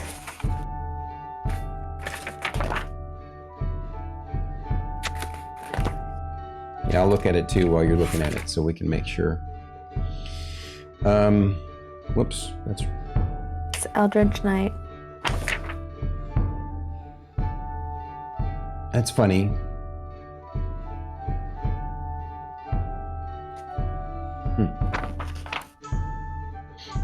Is that not in the book? No, Rune Knight is not in the book. It's in Tasha's Cauldron of Everything. I do have that book, but I don't think you guys do. So you'll have to just Google it. Yeah.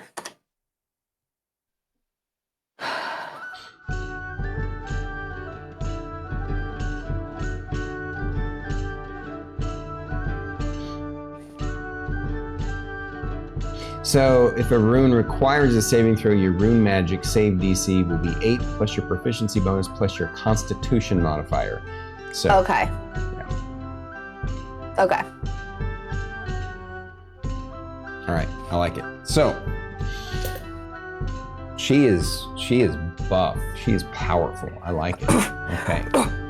So Thera Tearsdaughter, Fighter 1, ASMR, Rune Carver, Druid, Neutral Good. Her stats are ready. All right, let's go ahead and so your hit points at first level are always maximum. So it's going to be a D10 plus your con, which is total of 13.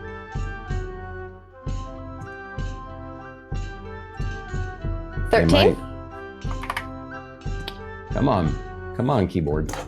I think my battery is dying. Is what's happening. All right. I think that says temp hit points. Oh, did I put it in the temp? Yes, I did. Yeah. Is it the one on the right? It's the one on the current hit. So below the temp hit points is the current hit point. Would be the 13. Yeah. Is it on the left or the right? Because I think one. The left. Oh, is it? Okay. One of them. Yeah. What's current the one hit on the right, points. then? No, maximum hit points. Nope, you're right. It's the one on the right. You're right. Cool. And you're a 1d10. And all right, so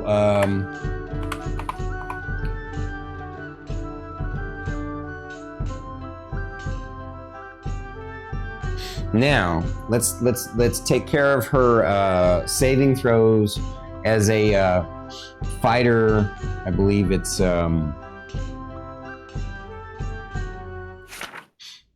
feel free to chime in. I think it's going to be strength and con.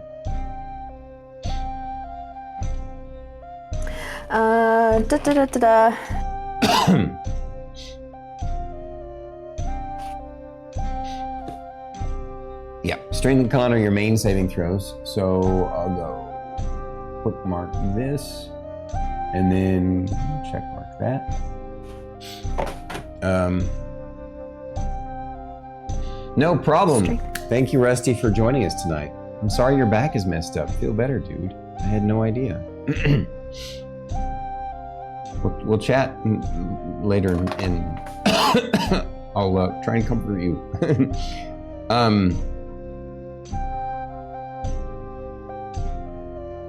So, at first level, you're going to have to pick a fighting style, and you're also going to get second wind. I'm going to go ahead and put in the features over here. What fighting style did you decide on for her? I do think Protector. I think Protector. Is that the one that you can, you know that, I mean, it's a good one, but you know that's very situational. It's only if you're. I know. Wait, let me look at the fighting styles again. Yeah.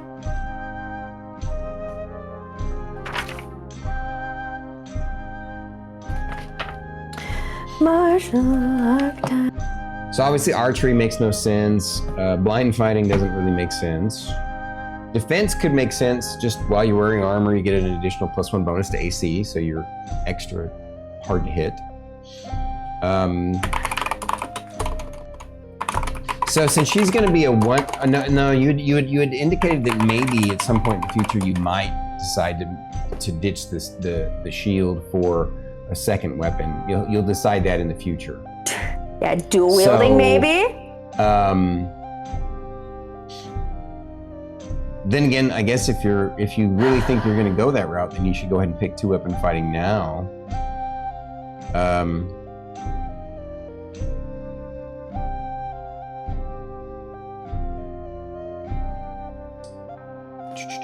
Wow, there's either 2-weapon fighting or even if you stick with defense, That's fine too. What are your thoughts? What feels right? Do you want her to stay sword and board forever, or do you want her to be a dual wielder? I'll share that.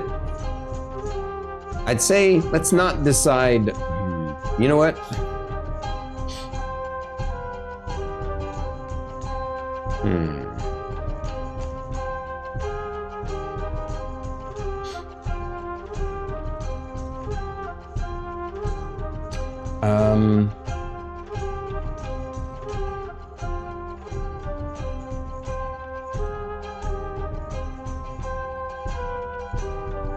Well, we already know you're not going to be wielding a great weapon of some kind. So,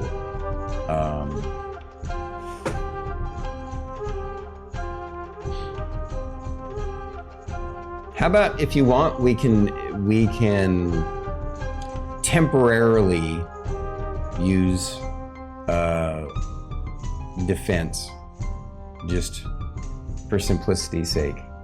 Okay. I mean, if you're okay with that. Yeah. Protection is when a creature you can see attacks a target other than you that is within 5 feet of you. You can use your reaction to impose disadvantage on the attack roll. You must be wielding a shield. Yeah, because that would lock you into always a shield. Yeah. So I will say that your father taught you a couple of different fighting techniques, and you were never able to quite pick one. And so for now, just you're trying out the defense one, and you'll settle on it later if that makes sense. Yeah. Okay. So we're gonna do defense. Oops.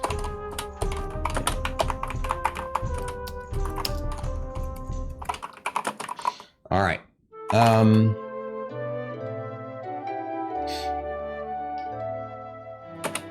Sweet. Let's go over her. First of all, I'm going to give you a little check mark in your inspiration, because you have. I still haven't 100% decided how I want to do inspiration. I might just keep doing it the way we did it before, if you guys are fine with it. Just one inspiration per encounter, for simplicity's sake. Yeah. Because it's not fun to try and manage. So, let's do personality traits now. And get the personality traits and the ideals and I can't quite read that from me. I always forget what that is, but you know what I'm talking about, right? The stuff. Yeah. So, what sort of personality traits? We already know that she is. I imagine slightly stubborn too. You know. What was the first thing you said? Slightly stubborn. Oh, okay. Stubborn.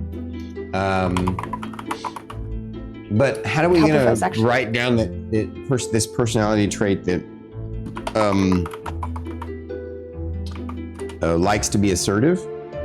Yeah, I'm just putting assertive. I'll just put assertive. Yeah. Yeah.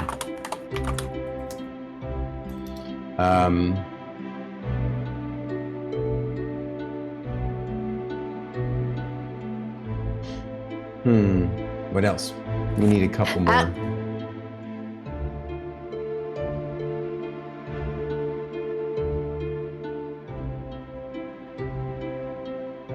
Curious? Yeah, that's a good one. Curious. If you want to add more later, we can add more later. This seems pretty good right now, though. Yeah. I kind of like what Pelican said. What do you feel? How do you feel about tenacious? Oh yeah. Oh yeah. I like it. All right. Now, ideals. You can look at the. You want to look at the D&D book for the ideals? Where are you? Ideals? What? That's back over here. While you're doing that, I'm gonna also put on here that she has second wind, since that's one of her traits as a fighter. Yeah. You remember what second wind does, right? Yeah, it's like a 1d10 healing. or something? Basically, yeah. Second wind is you get to heal yourself in the middle of combat one time. It's D10 plus your fighter level. You can use it as a bonus action too. So that's super. You can do it per short rest as well. So.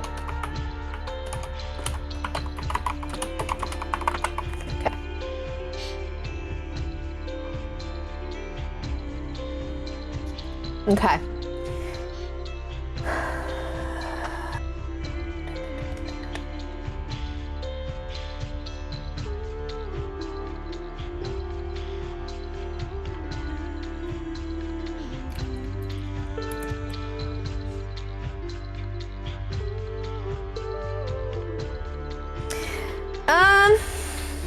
I mean,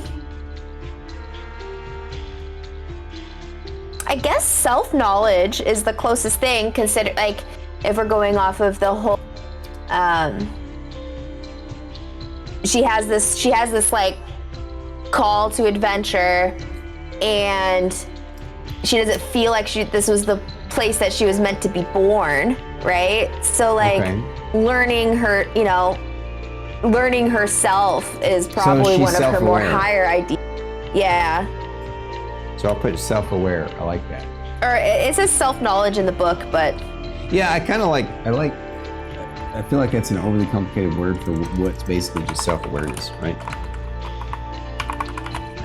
Okay.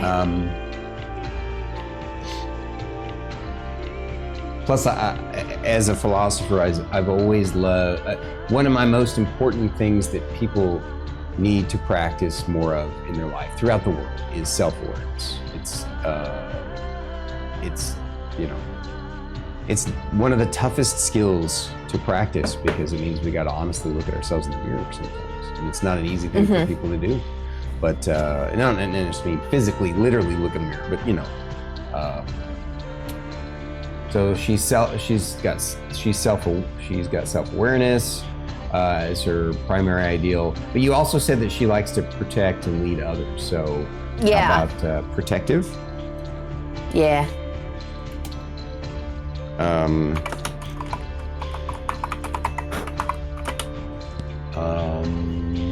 mean, that's a good start. You can always add more later, right? Bonds. I like,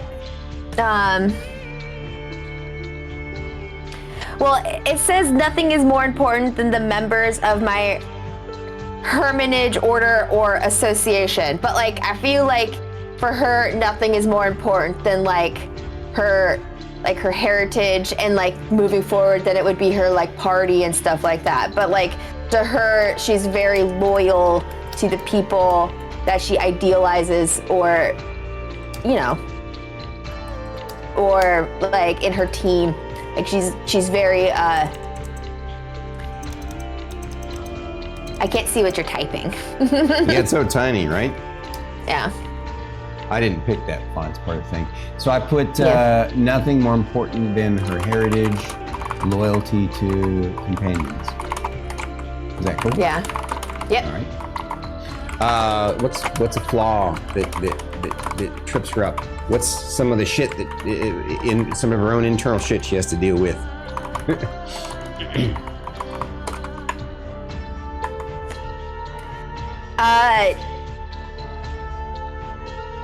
I feel like blindly trusting her instincts is not good.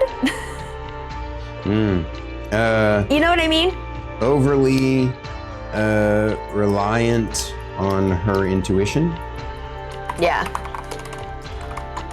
Which I feel like fails sometimes.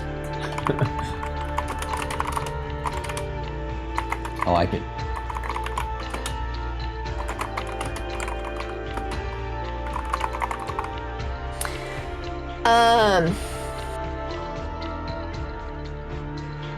Distrustful of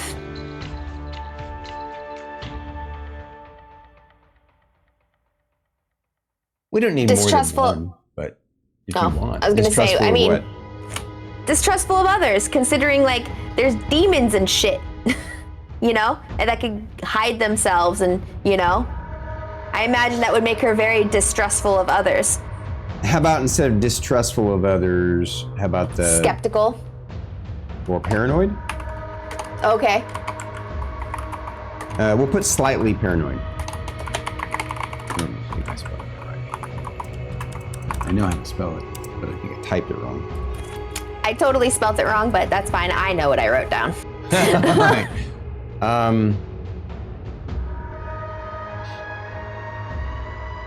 So,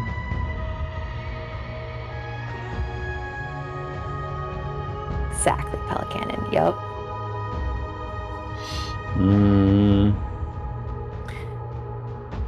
Let's move over to, all right, so proficiencies in languages. I've already taken care of your saving throws on here. We picked your strength and constitution. And so now we need to pick 3 skill proficiencies from your class and 2 skill proficiencies from your background. I hope you don't mind. I know I kind of took the liberty of kind of pushing a particular age upon your character. Can I also strongly suggest that athletics be one of your skills? Sure. Yeah, that's perfect. All right. I'm not against that.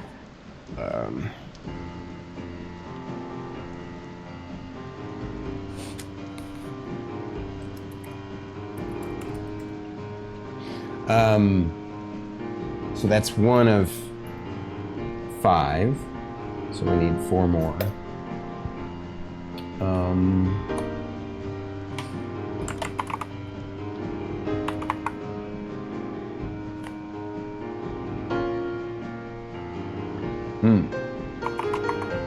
I feel like she's very straightforward and in your face. Not that she would be bad at stealth because she has a decent dex, but it's not a skill that she would be practiced at, right? No. So I don't think you should pick that one. Sleight of hand obviously doesn't make sense. Acrobatics, kinda, but athletics kind of covers the way she is. Yeah. I'm feeling like, let's see, Arcana doesn't really suit her. You want her to be really knowledgeable about your history? Yes. Okay. I like that.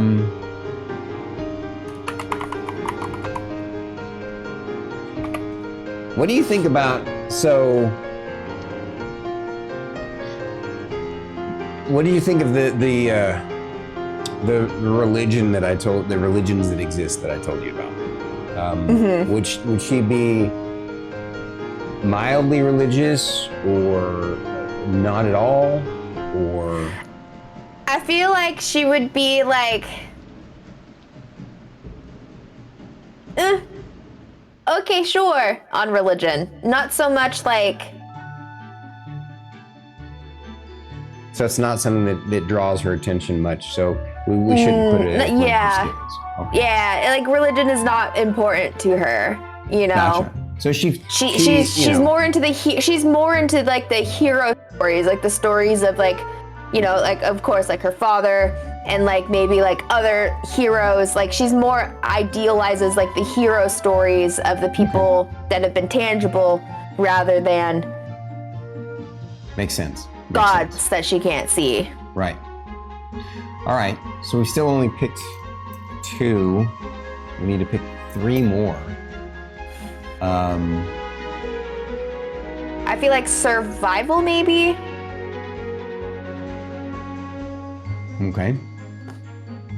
It does make sense that her father would have taught her survival skills. So I agree with that. Survival. 100%.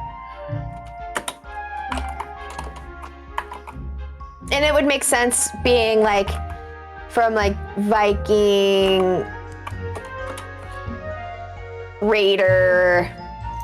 That would be an important skill. Yeah. And maybe like intimidation because of that too. Agreed. So looks like we have 1 left, right? So 1, 2, 3, 4. Yeah, we just need to pick a 5th skill proficiency. Also insight, I think, to like judge the people. Judging the characters of the people, considering she's so skeptical of like being able to try to suss out demons. I definitely see it for sure, but now because of that, it almost makes me think you should move your intelligence score of 16 into your wisdom and say that she's a little wiser than she is smart. Yeah. You agree? Yeah. I was thinking the same thing. All right, so that would mean intelligence would be 12. Wisdom would be 16.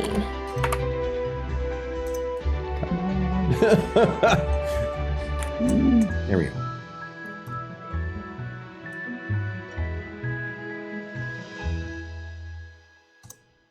I mean, I know, of course, that kind of changes our narrative that we were talking about, but maybe she has an inner wisdom, and even though she is making some of the same choices as her father, she knows that that her path will be different.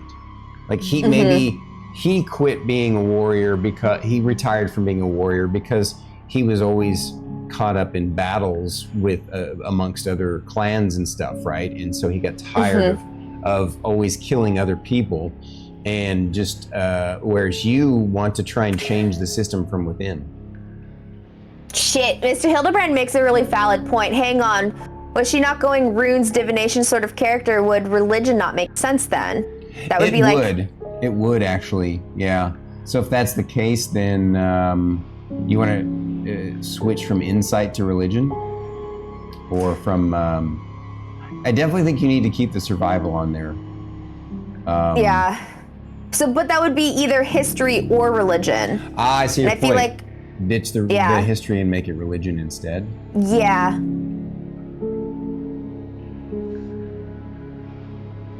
Well, let me see. Let me take a look at. Yeah, it's like the divination of the spirits of her ancestors, because it's more like for her, I feel like it's not some religion. It's like you're gaining insight and you're calling upon, like, you know, the warriors of the past that her father's told about and looked up to. That's more of the thing that I feel like would be more of her faith-driven. I don't like to be as black and white about it. Mr. Hildebrand is saying that divination takes faith. I think it takes belief more than faith. And so if she believes in herself, I think history could work just as well as religion, if you'd rather do history over religion. What do you think, Druid?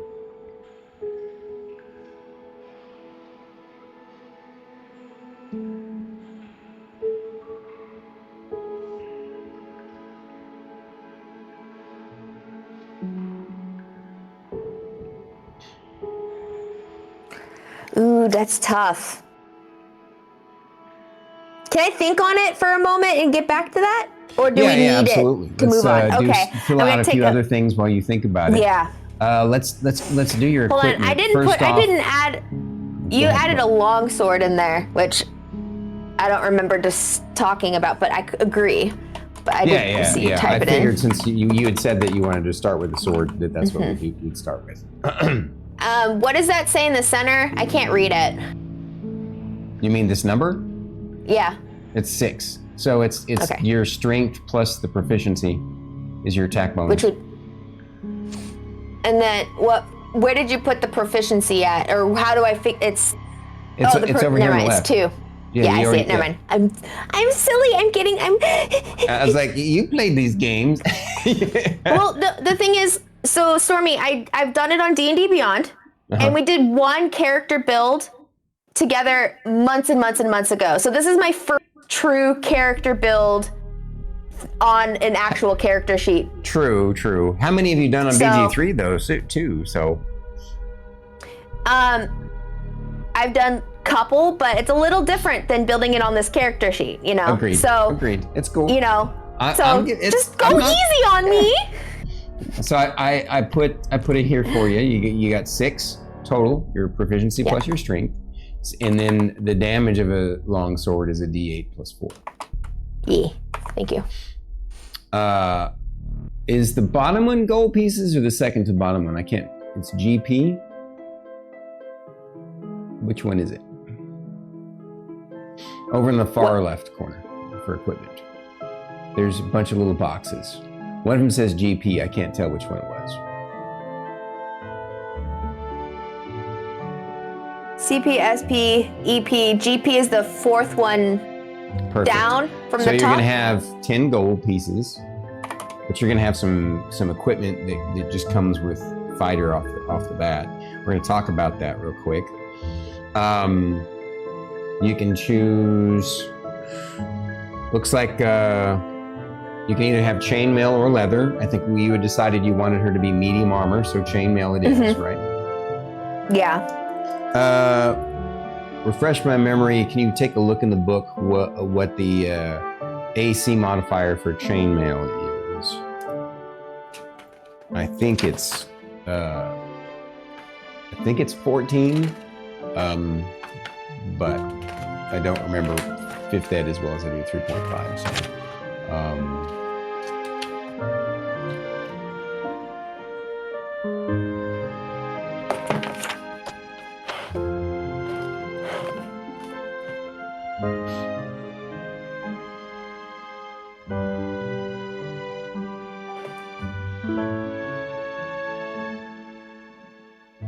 What was your question? I just found what's it. What's the AC of chainmail? 13 plus dex. Oh, it's 13. Okay, all right. So, but it's 13 plus dex, max of +2, correct? It just says on here, what I'm seeing on this little chart saying 13 plus dex. Oh yeah, max 2. Yeah, you're right. I just didn't read far enough. That's all right. So that means it'll be 3 and 3 is 16, but then you have the defensive fighting style, so that'll jump it up to a 16. Okay. All right, and your initiative, that's this one right here. That's going to be a 3. Because of my dex. Correct. Okay. Oh, let's talk about what your ASMR gives you. I'm going to grab that real quick. It gives you some pretty juicy abilities, for sure.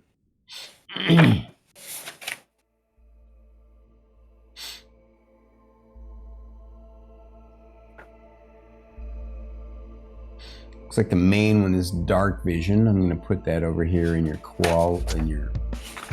features and traits. Oh, I got off track though. We were. Oh, come on now, keyboard, stop quitting on me. We were talking about your equipment, and then I distracted myself. I'm pulling at you. You're infecting me. You hang out with me too much.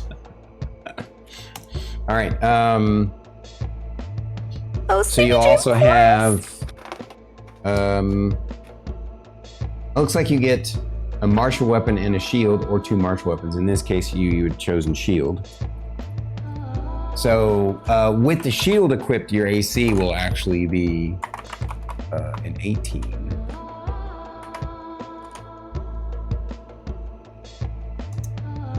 Okay.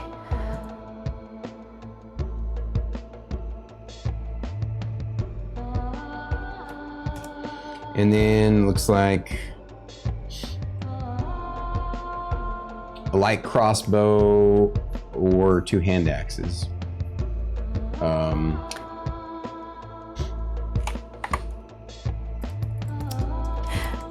You're going a little fast for me, Stormy. Oh, I'm sorry. So I just So put I shield just got on. my 18 up to, or my AC up to my lord, and then so then you have chainmail, okay. Yeah, chainmail, longsword, shield.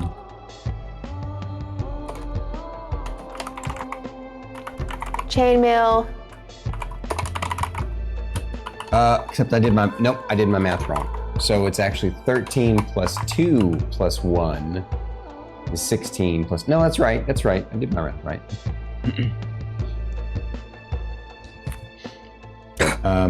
All right, so now light crossbow.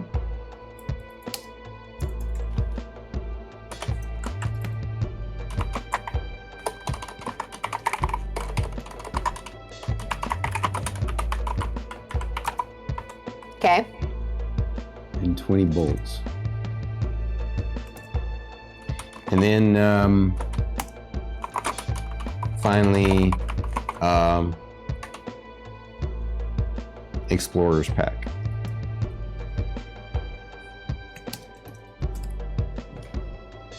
Oh, Pelicanon, are you sure? Because I'm looking in the book and it said that chainmail was 15. Oh, you said 15. I thought you said 13. Wait, is it chainmail or chain shirt? Let's double check. Yeah, double check me. Because I could have got it flipped around. Now I'm second guessing myself. It's easy to get them confused, so no worries. Yeah, chainmail is heavy armor, and that's AC 16. That's not what we were. Yeah, I think we both screwed that up. It's supposed to be chain shirt, I believe, which is what you probably found as an AC 13. Yeah, because I was looking at the medium armor. Right. Okay. Right. Yeah, I mean, obviously, shirt. the book tells you a certain thing, but since it's my world, I can say that she got what she wanted. In fact, if you would rather have, let me take a look at the other options here. 5E armor.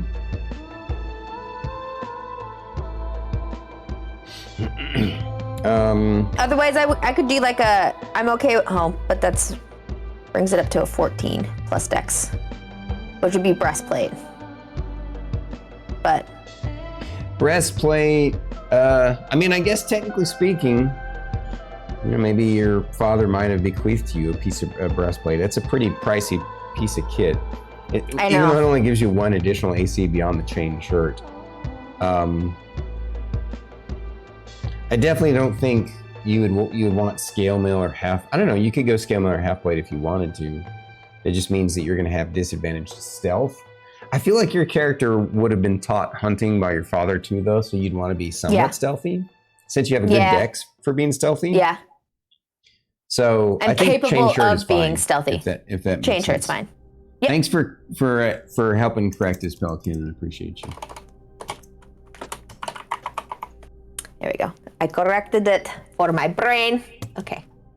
Oh my gosh, I can't correct it. Oh no, I did. All right, chain shirt. Perfect. All right. And I put Explorer's Pack if that's okay with you, because that seems better than the Dungeoneer. It fits better than the Dungeoneer's Pack. Okay. All right. Now I was looking at. So now we've got your equipment taken care of. Explorers.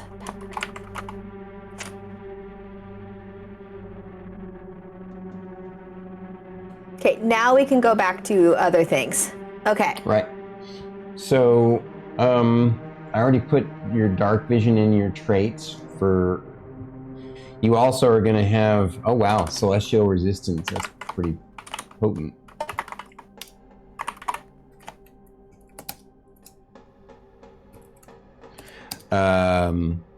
Basically, you have necrotic and radiant resistance.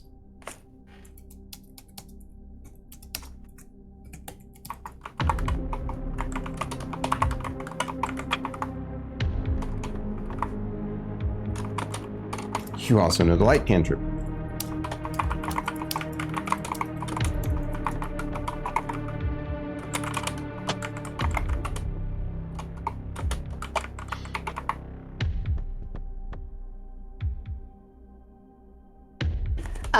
Healing hands. Where's that at? So it's under celestial resistance. So walking speed is 30. Yeah, I 30. missed. I glossed over the healing hands. Come on. There we go. Healing hands.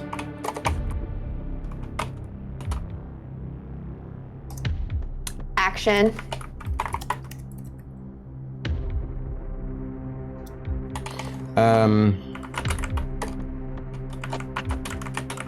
I'm happy to put this down, and like I don't have to have access to this right away, since like for if you need or whatever. I'm just. Yeah, actually, I think that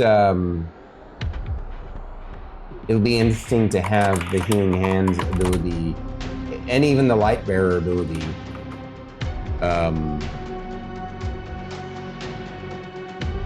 Now let's have. So I'm gonna put an asterisk next to the healing hands. Okay. And it's not gonna be something your character knows she has yet, and it'll be interesting for it to come out in roleplay in the future.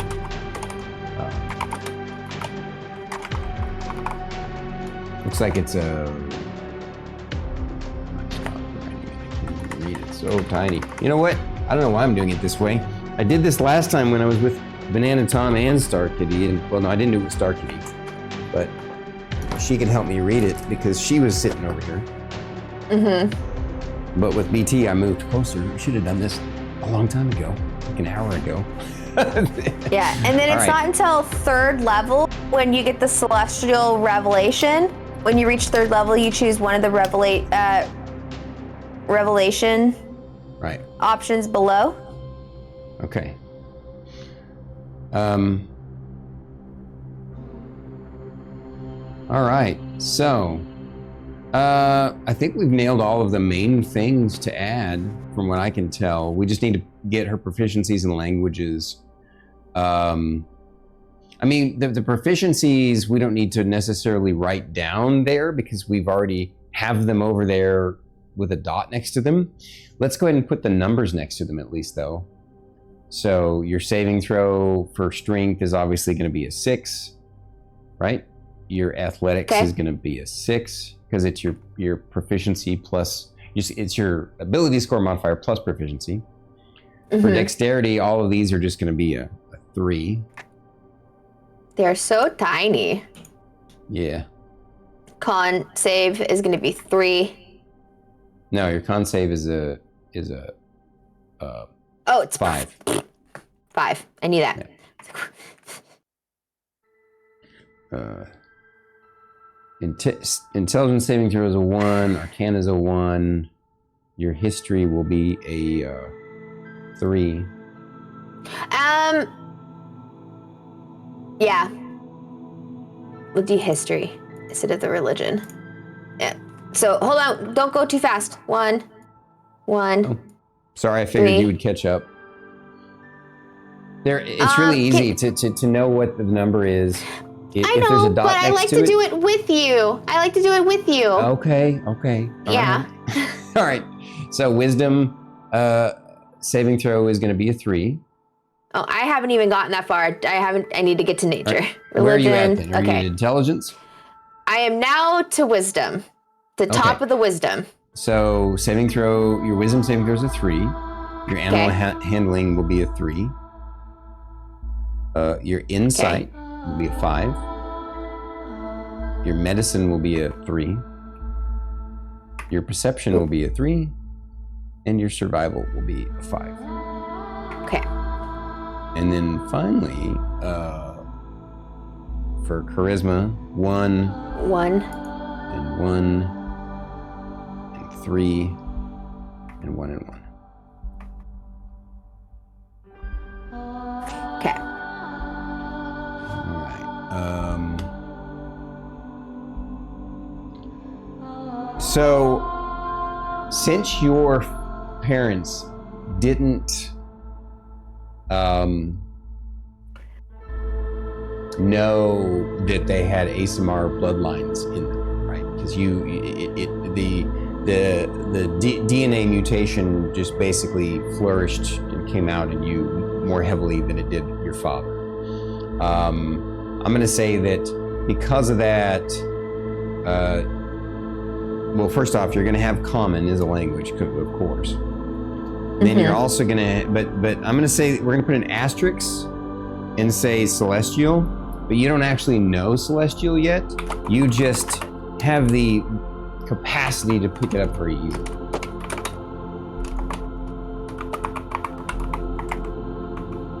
Okay. I'm also going to say, I didn't mind in the book that the rune carver knew giantish. And I think it would be cool if your character did know giantish as another language that your father taught you. Yep. And your mother, if that works for you. Because that would be from your intelligence modifier, you have a +1 additional language because of that. And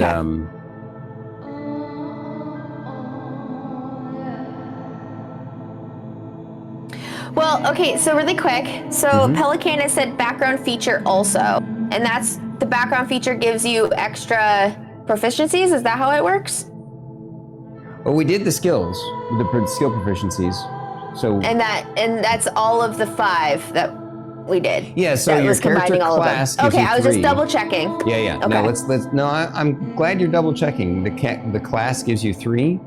The background gives you 2, and those are the skill proficiencies that you have. So, and we've done 5. So, you have athletics, and history, insight, survival, and intimidation.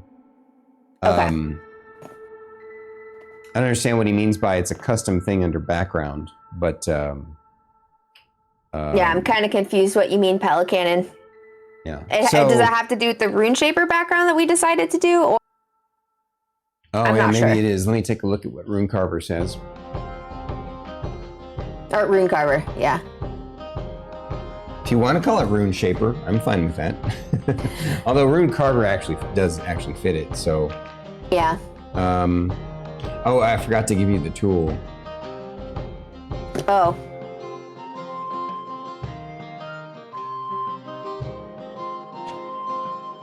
Yeah, but that's all too, like, that doesn't even.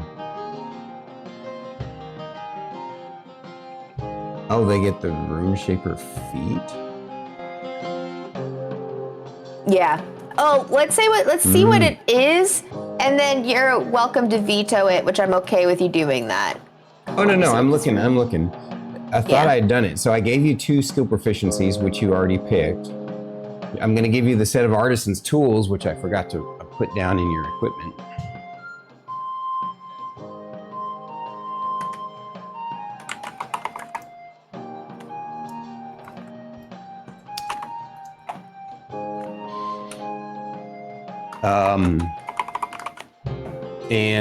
Actually, you know what? If it's okay with you, so it does say it gives Giant as a language, but I will say,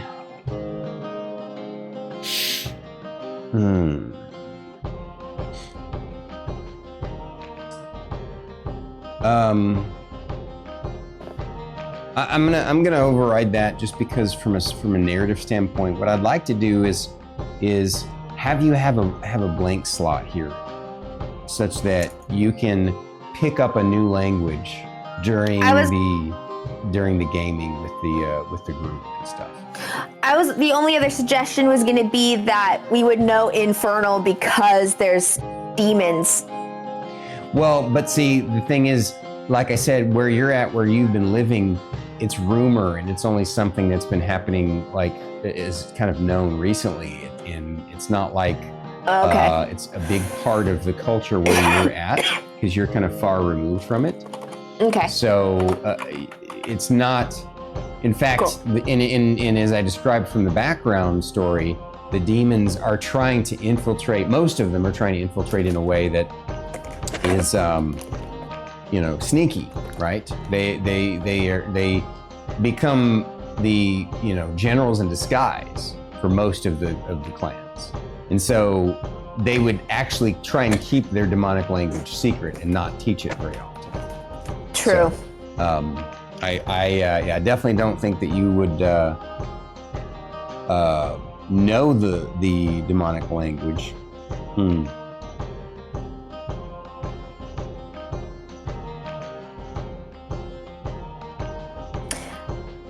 What do you think of the Rune Shaper feat? What do you think of that? Oh, that's fine.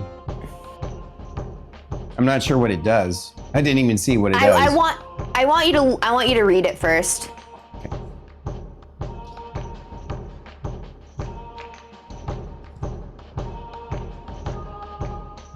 Because it makes sense. It would make sense that would be something that was passed down from her mother.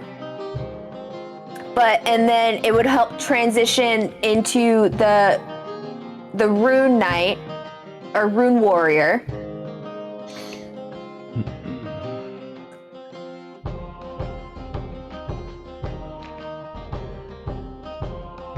Ooh, I really like this, actually.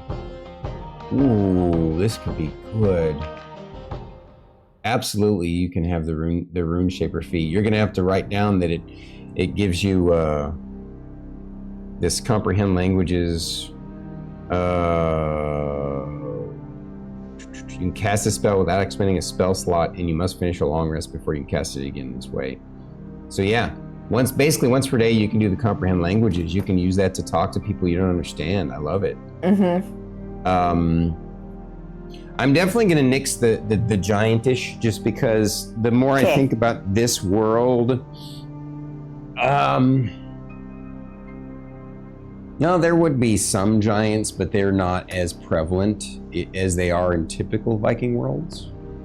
But they do exist. So I guess you could technically know giantish. Tell you what, I'm gonna say that I'm gonna do this. I'm gonna take it a step further, okay? You're gonna have common. You're gonna have the potential to one day understand celestial. So we'll have it on here with the asterisks. You'll know giantish as your +1 intelligence language. And then I'm gonna do an XXX for a language that you slot, an extra language slot that your character can fill at some point. Okay, so I do get to learn giantish. I get to type that down. Yes. And I need to write down your XXX. All right. Chat saying hello again. Hello again. Chat. I Welcome stopped back. and started it, so hopefully we're okay. Yeah, we're back. We had a droppage there, guys. It is okay. Internet be interneting. Yeah. Super annoying. All right. Okay.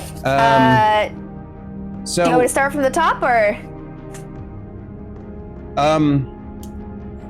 Yeah, we were talking about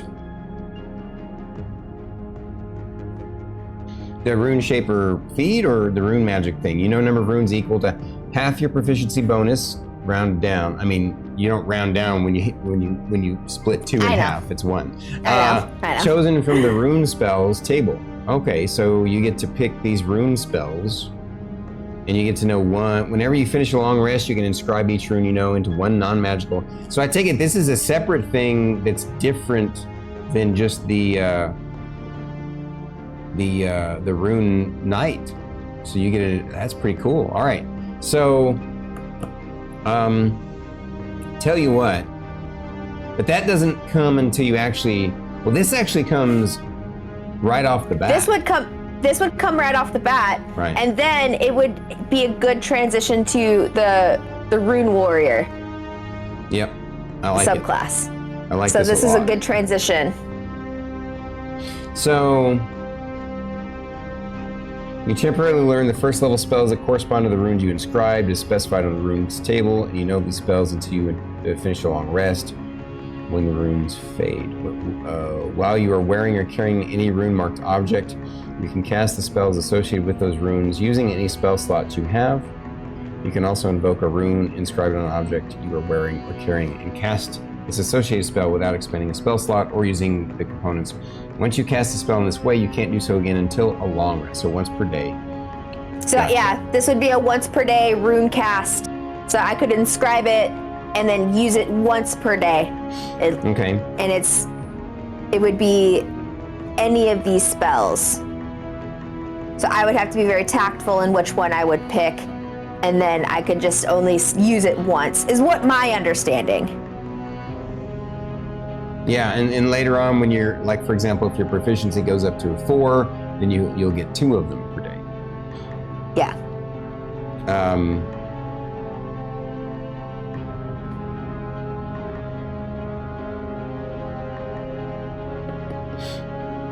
Is it all right if, for narrative purposes of your origin story, that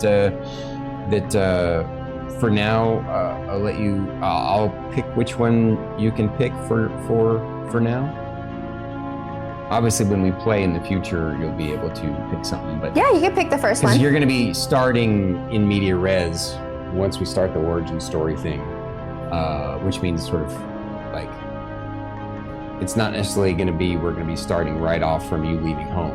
it's going to be sometime. Okay, so let's say I'll let you pick either hill, journey,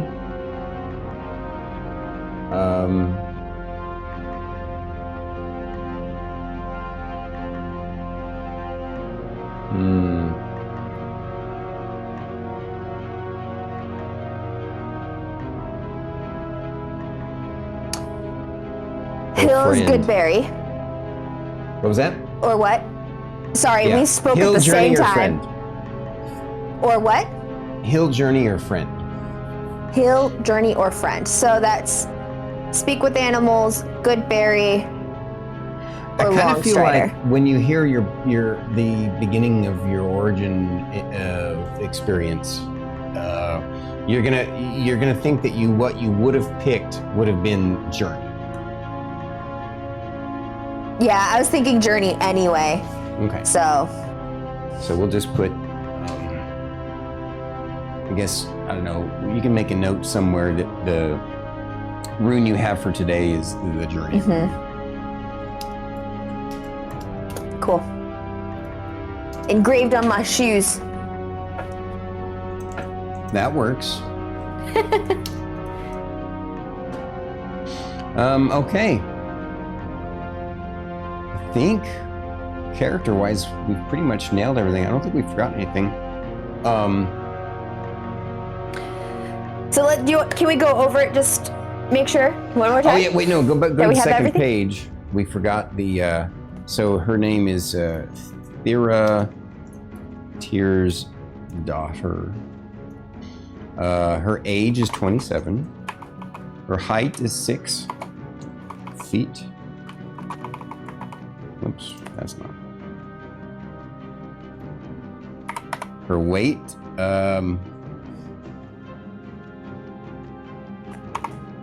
6 foot. I would say she's probably going to be, and she's, like you said, she's muscly, but not like a bodybuilder. So probably Like 200 pounds? Oh, that's way too much. No. You think so? Oh yeah, without a doubt. I would So say like more what? like. So like 180? I mean, if she's not a bodybuilder, I weigh I'd say 150. More like, I'd say like more like 165. Okay. Maybe 170. Maybe 170 if you want to do that. All right. Yeah. 170. Yeah. Eyes are golden. Skin is pale. Hair is gleaming white. How's that? Perfect.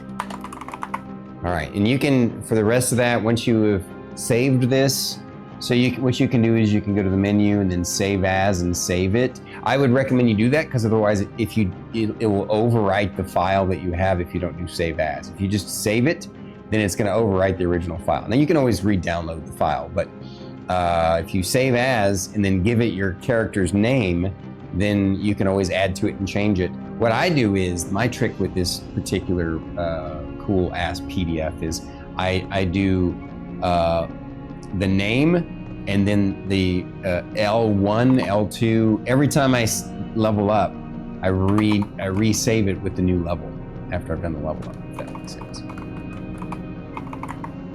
50 pounds of that is pure hair. Inferno Knight.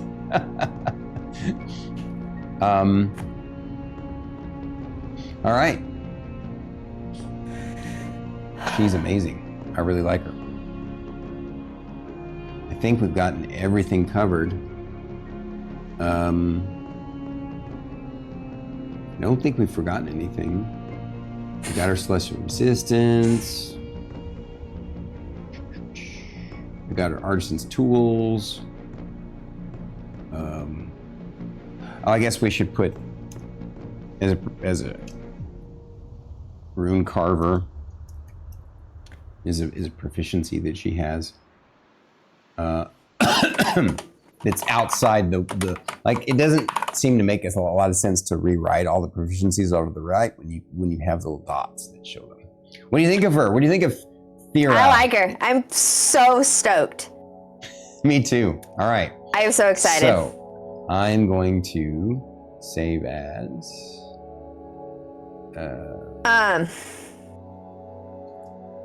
Oh, thank you, Pelicanon. I'm so excited. I actually have, what's funny is this is the rune for Tyr tattooed on my arm. Are you kidding me? Wow. Wow. That was not something that we planned, I promise, guys. That's wild. Why am I moving over here?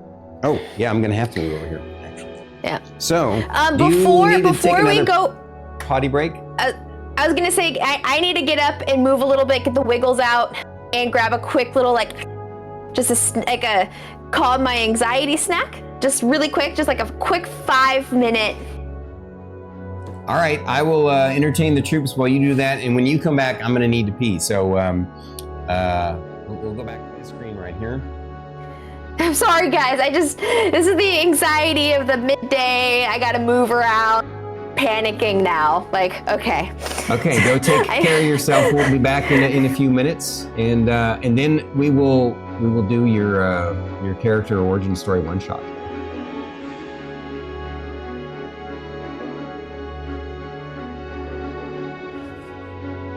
All right, I really dig this. Thank you guys for your assistance. As somebody who's been doing this a long time, I know a lot more about some of the older editions, especially 3.5, and so it's easy to get. There's enough changes between 3.5 and 5e that I get things confused sometimes, and there's enough little details that they've added into 5e that I really like. I mean, I'm not knocking it. In fact, it used to be that 3.5 was my favorite. Oh, thank you, Sons of the Jaguar. I'm confident in my abilities as a DM because I love to craft amazing experiences for my players. That's what matters most to me. And I feel like the best DMs, that's their primary thing. Having fun. That's what must come first. And everything is all about the imagination, right? The rules are there to help us as a guideline, to give us mechanics so we know what to do. But also, sometimes you got to change things and bend things and move things around.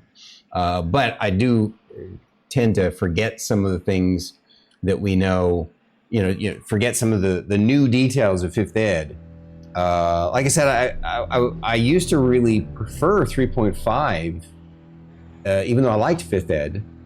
But I just felt like there's some things about 3.5 that are really cool. It's very granular, and it's much more scalable.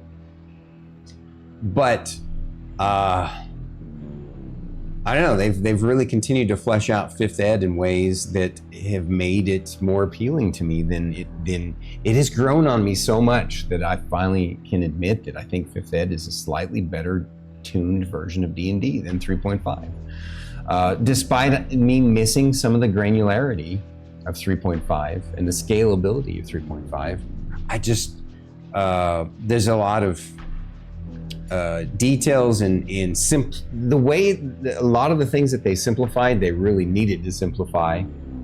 And the neat thing is about that granularity, the scalability, I can sort of add some of that back in on my own. So, very cool. I love the experience of being a DM and sharing adventures with my friends. And I never thought I would be here in front of you guys streaming this kind of thing. It never occurred to me. Honestly, there's a part of me that wishes I had done this sooner. Not only learning streaming years ago, I wish I had gotten into streaming, a long time ago, but also streaming this, man, this is a treat for me, and it's an honor. Sometimes complexity of certain things turn me away, like the Blood Hunter class. Oh yeah, I get it. Sometimes you can make things overly complicated, and that is true about 3.5. I'm sure there are some things in 5th Ed that are overly complicated too, but it really just depends on your world, your DM, the other players that you play with. It definitely comes down to finding a right tribe of D&D people to play with, to vibe with. Some DMs and players like the hardcore survivalist mechanics. Some like the like myself really like the narrative style, the kind of heroic story, legendary hero style. Some like somewhere in between. There's a lot of different ways to experience this amazing game/hobby. And none of them are invalid, as long as, again, the players and the DM respect each other and trying to help each other have fun. At least that's my take on it. And I'll say this: I really dig her character. So far, all of the folks, their characters are amazing. I'm super stoked. I'm super excited to see. Now, I'm sure a few of you who've been watching all of our episodes are probably wondering a few things, like, what on earth are you thinking, Stormy? They're going to be from these different worlds. How are you going to integrate all that? Well, you're going to get to stick around, on that first episode and start to see how it's all come to pass. All I can say is, don't worry. All of the rich, interesting history and description of these worlds will not go to waste. It will not go to waste. So trust the process. All right, she's back. I'm gonna go to take a bio break. I'll be right back.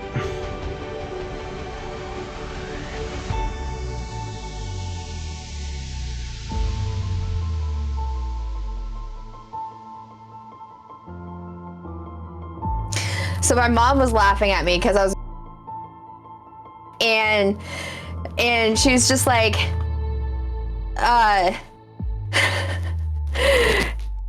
thank you. So my mom was like, what is like, you're building your character? And I'm like, yes. And she's like, oh, that's why Fate left. And I'm like, yes, because our walls and floor are paper thin. And she's like, oh, that makes sense. You want big grocery shopping trip next weekend. And I'm like, yes, so I can leave the house so I won't be here and be tempted. So she was out there laughing at me. What do you guys think of Thera so far? I'm so excited, and you guys made it so fun to build this character, because like I don't know if we really talked about it too much with Isles in the Mist, but like Fate and I had characters in the background all like figured out before we entered into Isles in the Mist. So he basically took Fern and Lorcris and created the world around them. And because like we just approached him with these character concepts and stuff.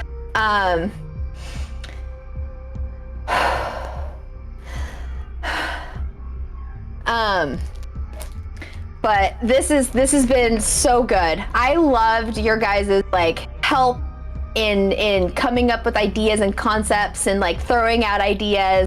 It's been amazing. I am so thankful. This is great. This is so great. I too am super stoked and excited, and I'm glad that you're enjoying it.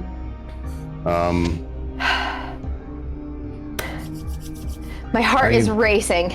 Wow. For good reason. We're about to go into your character origin story. Let me bring that stuff up.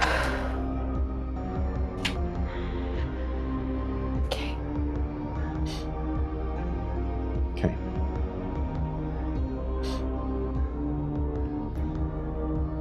All right.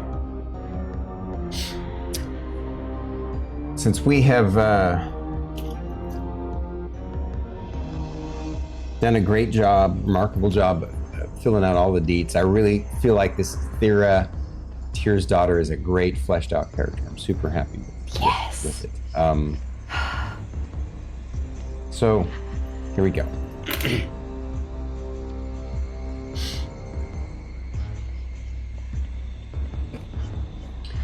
Only a week ago, your whole life was suddenly turned upside down, and you now find yourself on the run from your own clan. You were recently chosen to join your clan's warband on your first hunt against a rival clan's scouting party.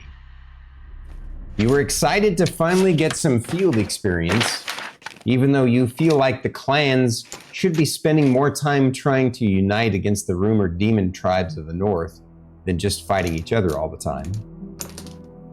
Despite your disagreement with their politics, you wanted to prove yourself in more than just training. That first night at the expedition camp, you steeled your resolve for the next day and settled into a restless sleep, where you had a strange dream. In the dream, you were alone, sharpening your blade near the campfire. You were surprised by a shiny black raven landing on the log next to you. It blinked at you briefly. Then in stunned silence, you watched as it slowly waddled its way straight into the fire. You were shocked to see the raven turn around inside the fire, completely unscathed. It then transformed into a tiny little dragon right before your eyes inside the fire, and it spoke one word to you: persevere. You awakened from the dream drenched in sweat and looked around. As you looked outside your tent, you realized that it was still just the middle of the night, as the moon was in the middle of the sky. You decided to seek advice about the dream from the clan seer named Frode, who is along for the raid as an advisor. Unfortunately, this led to the accident which set your life on its current nightmarish course. You inadvertently walked into the wrong tent through its side access, meaning to go into the seer's tent. Instead, you accidentally walked into your own Jarl's tent, Jarl Ratagar. That's Rhatagar. And to your surprise and horror, you saw right before you that your own Jarl Ratagar is a demon in disguise, because you caught him transforming after removing his armor. Instinctually, you drew your blade wide-eyed with fear, never having seen a creature like this in your life. It was at this moment that the clan seer, Frode, walked into the tent from the front access. He looked at you, then looked at the Jarl wide-eyed. The demonic Jarl quickly changed shape back into his human disguise, and the seer called out for the guard outside the tent's main entrance. For a brief moment, you felt a sense of relief, believing that the seer called for the guard to help you fight this demonic thing. Alas, this hope was instantly dashed, because as soon as the guard entered the tent, the seer grabbed him from behind and slit his throat. The seer then addressed the Jarl and said, "I told you to be more careful about your transformations." Then he yelled out for more guards, exclaiming, "To arms! Thera has tried to assassinate the Jarl and killed a guard." The Jarl joined in on the ruse and yelled, "She must be a demon spawn, and her mouth utters spells to beguile. Do not listen to her ravings. Catch her quickly so she can be drawn and quartered." Despite your legs feeling heavy from the utter horror which unfolded before you, you realized instantly the ultimate danger you were in. Without thinking, you bolted from the tent, running full out straight into the cold night air with none of your gear, except the armor on your back. Luckily for you, one of the reasons they chose you for this expedition was because you're one of the fastest runners in the clan.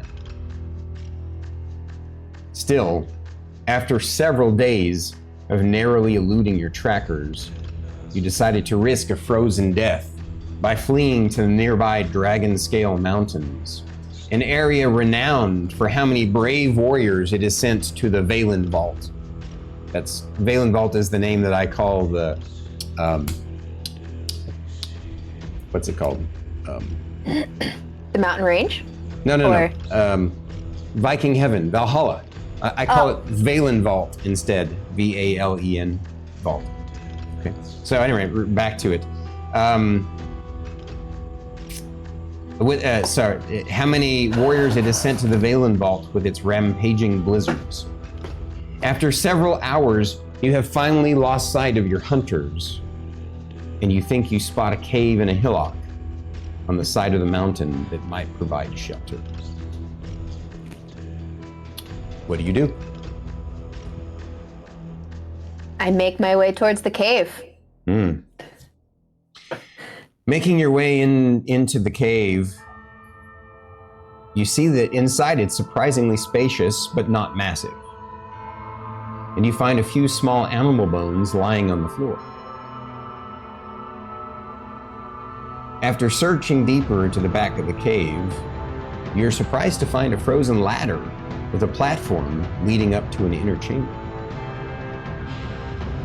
Do you explore further? Yes. Climbing up the ladder and the platform above, inside you find a chamber of treasure and the remains of a dead Nordic warrior.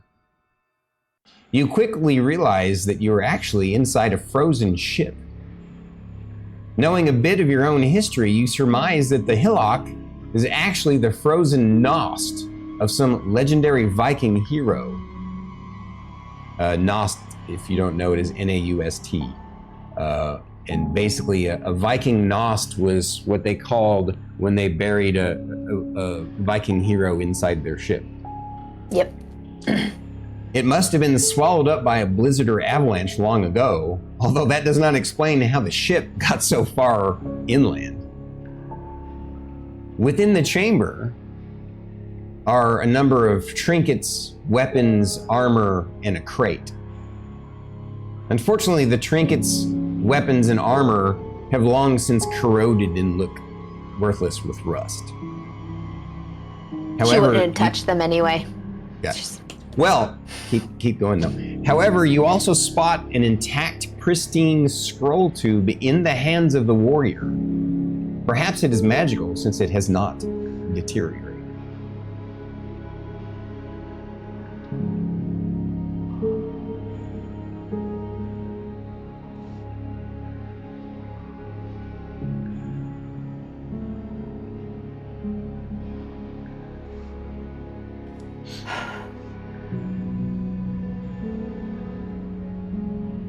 She would stand there for a while.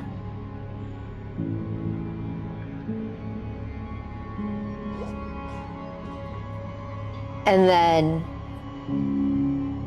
the curiosity would get the better of her eventually. And she would pick it up. Inside the scroll tube, you find a last will and testament, which is also intact. It confirms your belief. This is the lost Nost of Jotungeist, one of your favorite childhood legends. That's Jotungeist.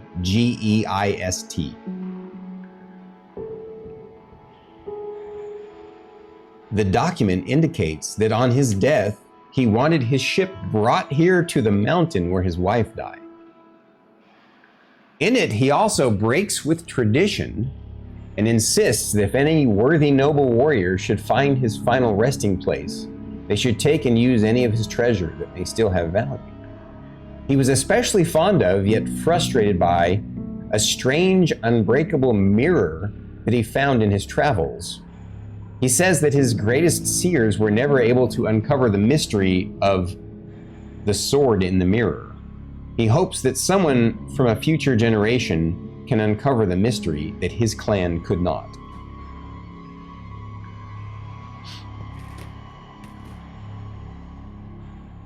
She would keep the scroll. Mm-hmm. And then look around.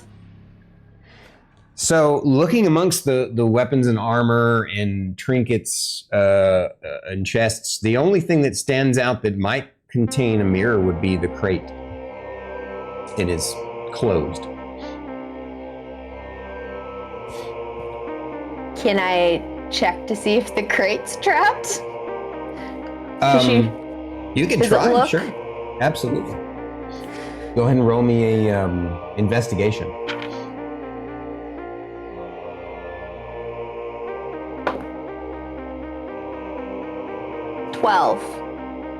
It doesn't appear to be trapped.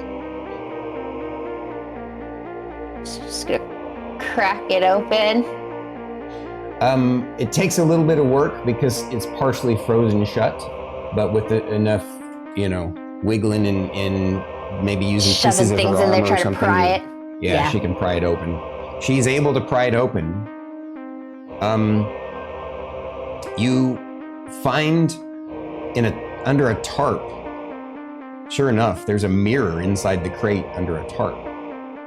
And it's a strange magical mirror. You pull it out and prop it up on the crate and look at and try to look at yourself in it. But what's really strange about this mirror is it reflects the surrounding area behind you, but it doesn't reflect the viewer.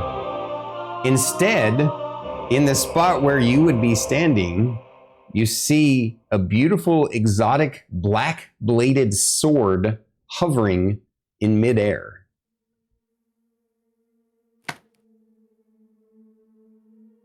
Can I touch the mirror?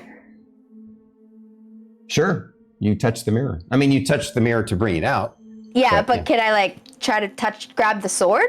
Touch where the sword would be?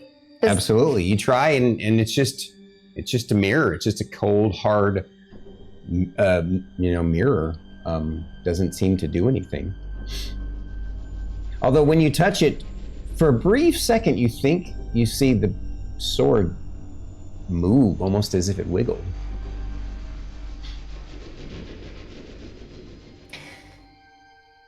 Can I reflect back on the knowledge and the histories of my people to see if I know any lore of the sword, or know anything of? History check. Sure. All right, never tilted's dice. 21.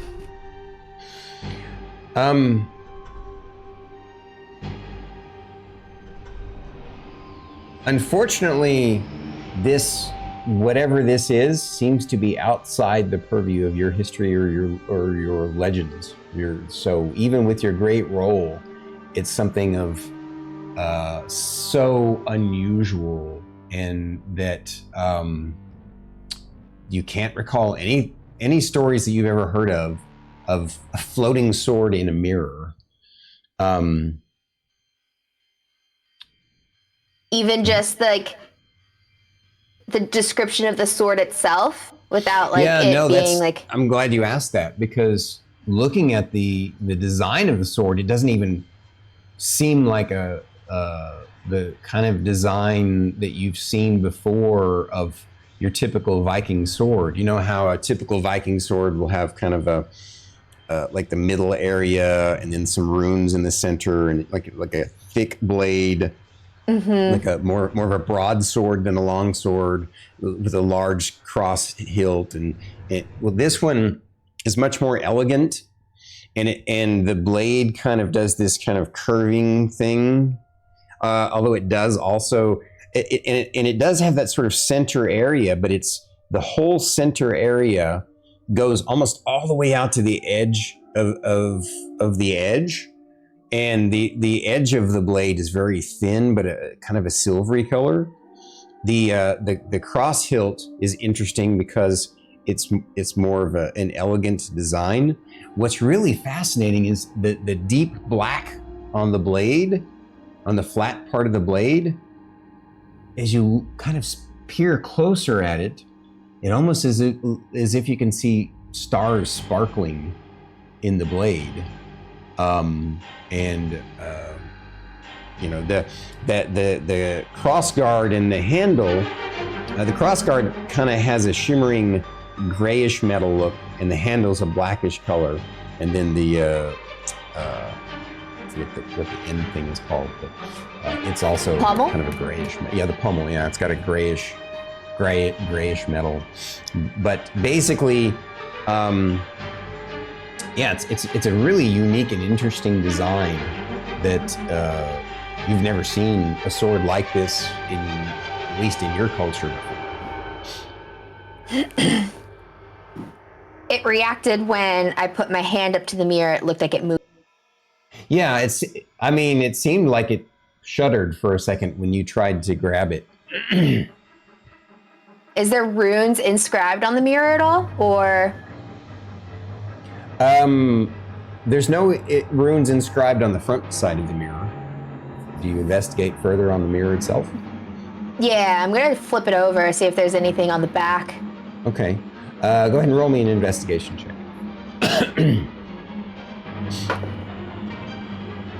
10 total. Okay. I mean, it's a basic DC. Because what you notice is there's no runes on the front or the back, but there's tiny little notches along the edge that may be some sort of runes. And you find that quite fascinating. You think about, like,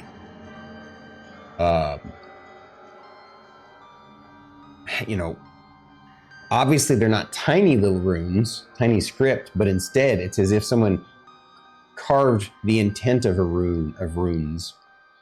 And so you think you might be able to read it. I'm going to give you advantage if you want it, since you have your...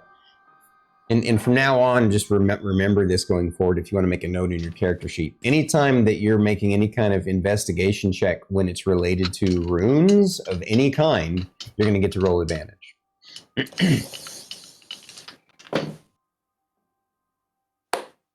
13. Okay.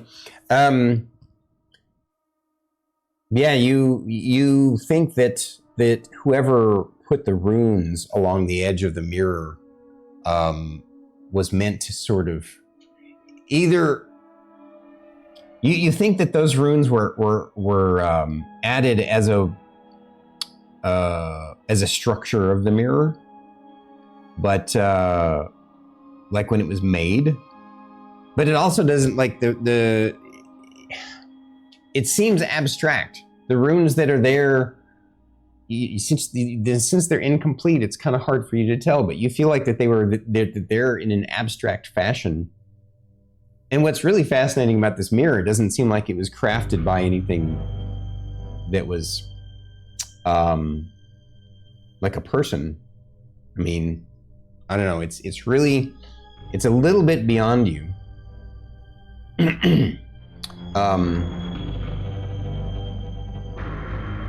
But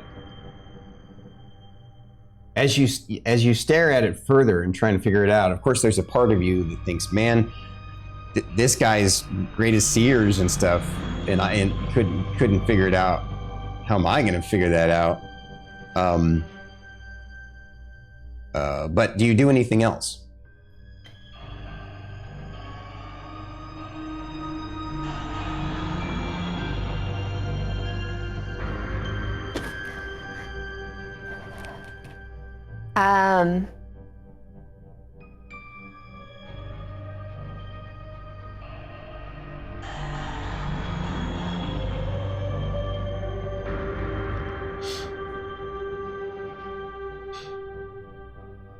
She would set the mirror down in front of her again, so she's like looking back at the sword.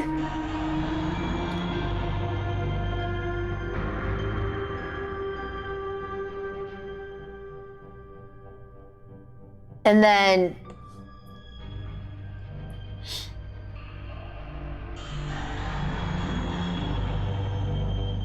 not outwardly, but she would contemplate, like, should I call to it? Is that, and like she would,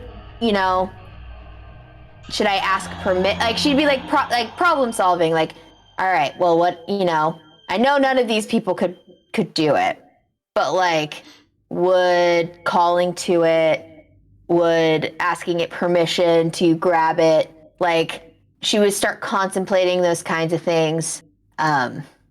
Okay. By the way, real quick, I forgot to do something for your character that I wanted to do because it fits this world. Add to your character sheet that your because of your background in this world, your character has cold resistance. Cold resistance. Yeah. Where would I put that? Features, under traits.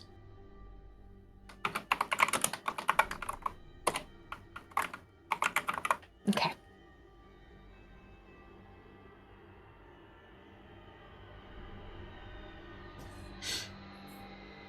And then she may start,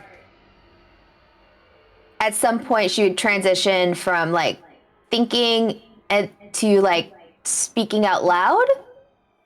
Because she knows it's magical. Sure. So what does she say to the mirror?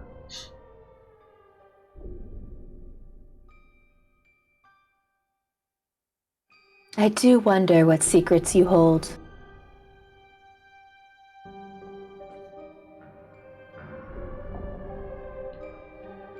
Roll me, actually it's not a roll. What's your perception? I think it's what it...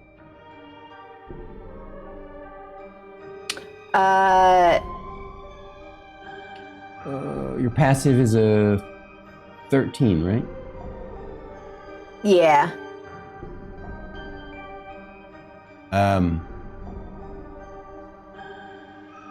So for a brief second, you think you see it shudder again, like it wiggles.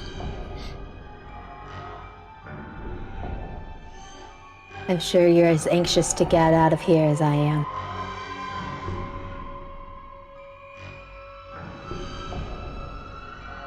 And I've officially lost my mind. I'm talking to a magical sword in a mirror. It shudders again.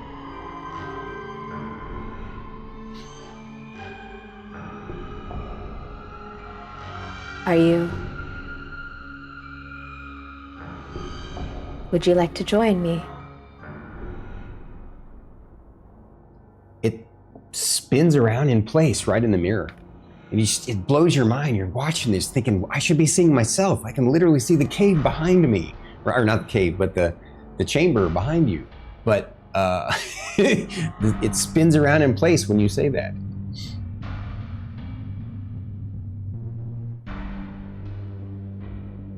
Then join me then. And she's gonna try to reach through the mirror again? Okay. So she reaches and touches the mirror. She tries to reach and grab it. And as she touches it still feels like cold, flat metal, but it starts to warm in that spot. And you can see the sword shudder again. And it's shuddering more violently now. She would keep her hand there and then continue to try to press forward to grab it. When you keep trying to press on it, of course you have to counterbalance it because otherwise you'll push the mirror over, right? Because it's leaned up against the crate. So you're pushing down here and you're pushing like here, trying to grab it through the metal or glass, whatever it is. And the more you do that, the sword seems to like vibrate and get excited, and then suddenly this unbreakable mirror, at least according to that will, shatters right before you, and you take a point of, you get cut by it shattering, take a point of damage. But you also notice that the sword is now kind of laying there, leaning the way the mirror was, and the pieces of the glass of the mirror that shattered right before you kind of evaporate into nothingness, as if they weren't even there. Instead, the sword is just there, leaning against the crate, and you have a cut on your hand in 1 less hit point.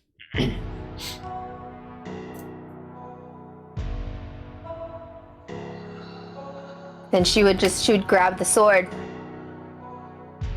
to examine it. You pick up the sword with the hand that's cut, which would be her sword arm. Right, you pick it up with the cut hand, and yeah, you have this feeling, that you suddenly have this wave of emotion, kind of like this one singular emotion hits you like hard, and that's like this kind of kind of it feels so good and relieved in that moment. It's as if it was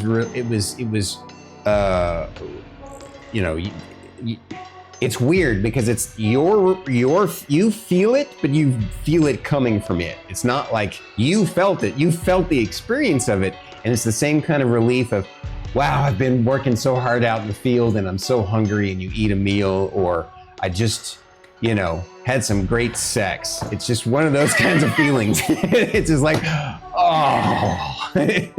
And that's that. And the sword feels very comfortable and natural in your hand, like it was supposed to be. She would examine the sword more closely. It is kind of freaky looking. The black, like I said, it's a black blade, a completely black blade, right? And as you look at it,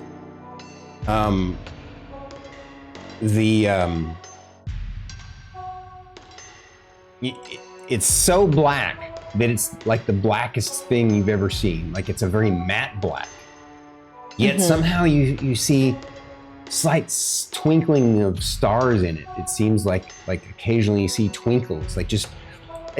Actually, matte black isn't quite right. It's not matte. It's just very deep black. It's like, have you ever seen one of those cars with a paint job that's a really black car, but it's got a metallic paint job up close where it sparkles? It's kind of like that, only it's an even stronger sparkle. But you also, for a brief moment, you think you see a kind of shimmering holographic, like you're not even sure you saw it, but it seems like a shimmering holographic, like a raven that just flying across its edge. And in your mind, you just suddenly feel like that is the name of this sword. It's called Raven's Edge.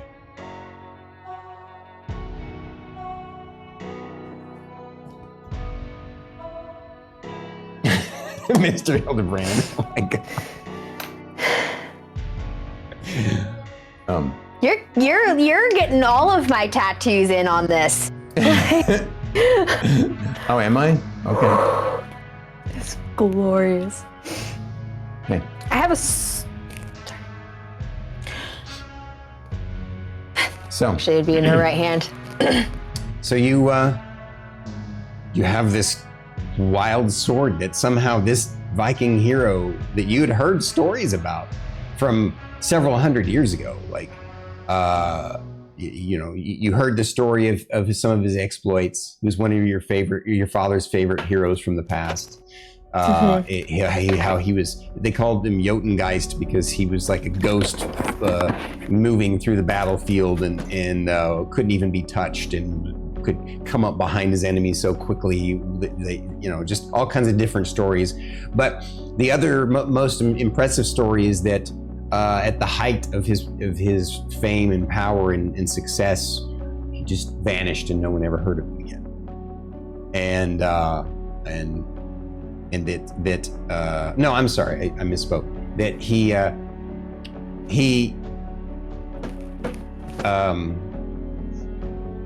died a valiant death, but and the story was that he had a Viking funeral with his Nost, and but somehow or another his Nost was lost, basically, you kind of surmise from this that he must have had some special instructions for his own clan to bring his ship here and not tell anybody.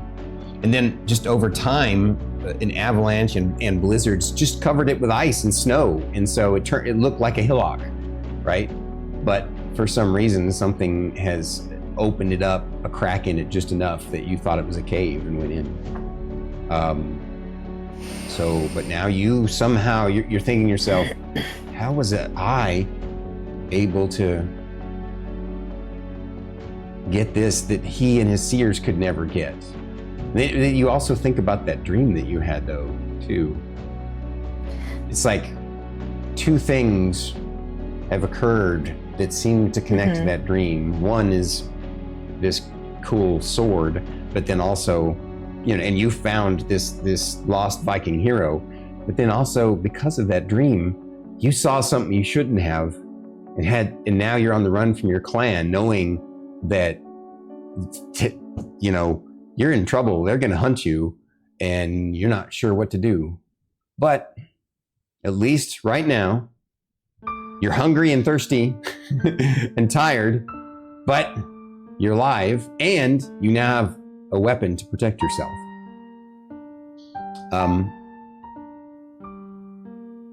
Was it you that called to me in my dream that night? I wonder. Does it respond? Does it respond to me? No, it just sits comfortably in your hand. It seems to have it feels, like I said, you don't hear anything from it, you just sense emotions from it for now. And right now it just seems like it's taking a nap. You kind of get the sense that it was probably pretty bored in that mirror and was kind of wanted out, but for whatever reason, there's a lot to unpack, and you have to, it's a mystery, still more mystery to unsolve regarding it. But, at the very least, you have made it a little bit more satisfied for now. But for now, and I will share this, that for now, it doesn't have any special qualities other than it's a pretty looking, it does, it is magical, obviously, it's magical. But it's not going to, right now, give you any special, it's not like that gets you a +1 or anything like that. For now, it's just a long sword that it feels like it's bonded to you.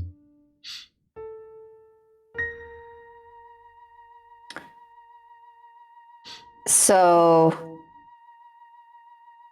that's all that's left in this Nost, in this part of the, there's not really much left of the ship, because normally when they create a Nost, they just hollow it out, except for the platform. So your only option now is to perhaps maybe you think to yourself, well, maybe enough time has passed since you passed through a blizzard and found this hillock. It's possible that the hunting parties that were hunting you have given up the chase. So it'll be up to you to decide when you want to, right now you're safe in this hidden hillock, this hidden ship. It'll be up to you and your character to decide when you want to risk leaving, because you're hungry and thirsty. She is stubborn though. So she's gonna wait a few more hours. Okay. She's gonna take a moment to thank Jotungeist for his stories and sit with his skeleton for a while. And then while you're sitting with the skeleton, while you're sitting with the skeleton, of course he's wearing his regalia, his gear. while you're sitting with it, you're just kind of relaxing with it, sitting down, holding the sword next to the skeleton, contemplating, what to do next. And for a brief moment, you're suddenly shocked when the skeleton's head kind of dips forward and his helmet kind of falls off and clinks on the ground, or on the floor.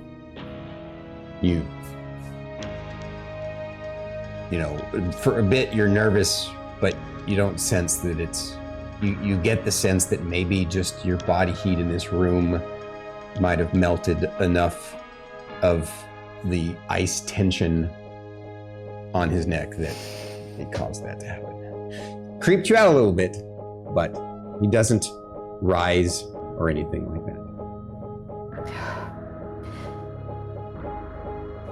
She's gonna lean down to pick up his helmet to put it back onto his head. Before she goes to go scout the front to see if she sees or hears anything before moving on. All right, so she puts the helmet back on, and very gingerly and respectfully, and then makes her way to out of this chamber to the top of the platform to peer out into the cavern below. Clarifying question. Yeah. Do you have my half plate on? And I have my sword, I just don't have my shield. I thought we picked a chain shirt for you. Chain shirt, that's what I meant. Meant chain shirt. So, yeah, unfortunately, because of the circumstances, right, you ended up, I'll say that,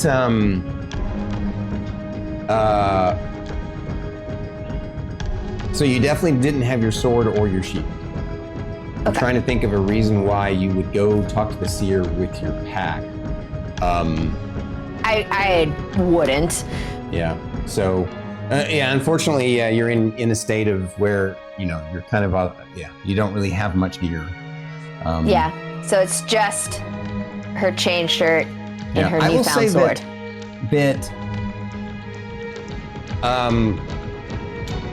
You have a belt pouch that you keep your whetstone and your flint kit in. Okay. So that way you can at least make a fire. Like you would keep that on yourself, not necessarily in your backpack, because that way if something happened to your backpack, you could still start a fire. So. Okay. And your whetstone, obviously, to take care of your blade. So basically it means that your AC currently is a 16. Okay. Because you don't have a shield. You don't have to change it on the sheet though. We can. Okay. I'll describe to you as you make your way out of the chamber to peer down on the lower part of the ship, the cavern below, where you had seen little animal bones. You were kind of wide-eyed, nervous, scared to see that apparently a young ice drake has made this place its home and has come back to roost. And unfortunately, the only way you're gonna be leaving this place is to face off against it. And I will say that, as you were being careful, so I'll at least let you roll a stealth check.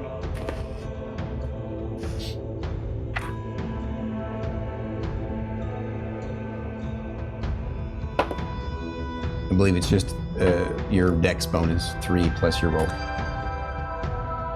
6. Okay, so you were trying to be sneaky, but some of the ice cracked underneath you beyond your control. You're not a stealth expert. Plus, you're wearing chain shirt. So as you basically kind of sneak out to the top of the platform where the ladder is, you can see down below, and you see the ice drake. It's a young one, not a fully grown one, luckily, but it's a young ice drake, and the ice cracks under your feet, and it looks up at you hungry. We're going to be rolling initiative. we quick save? Pelican ever did quick save? That's great. F5, F5, F5. F5. Okay. All right. I wasted all of my good rolls earlier, guys. Don't be too attached to Thera, just saying.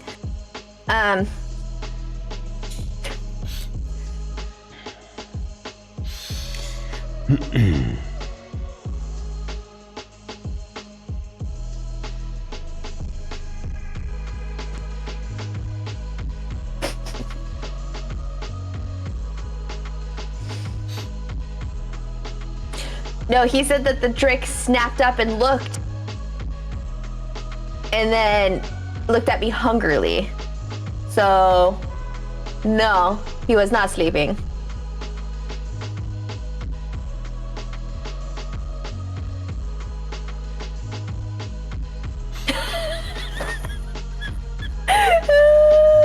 Shit.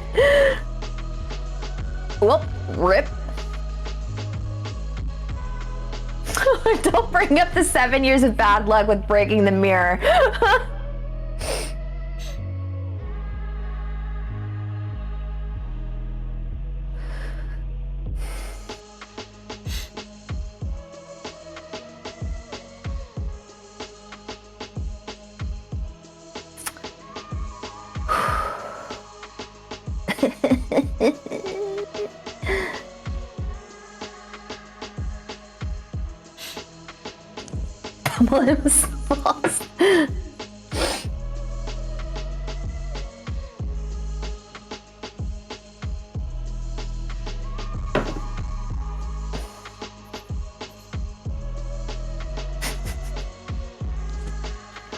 Plot armor. I don't know. We'll see. All right, so let's find you a character model, shall we? Oh, okay. Let's see here.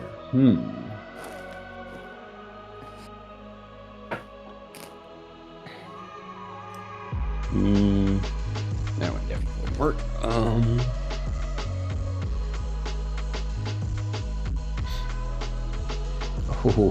Oh, I think I have a perfect one, but I'll grab a few just in case you don't think it's as cool as I do.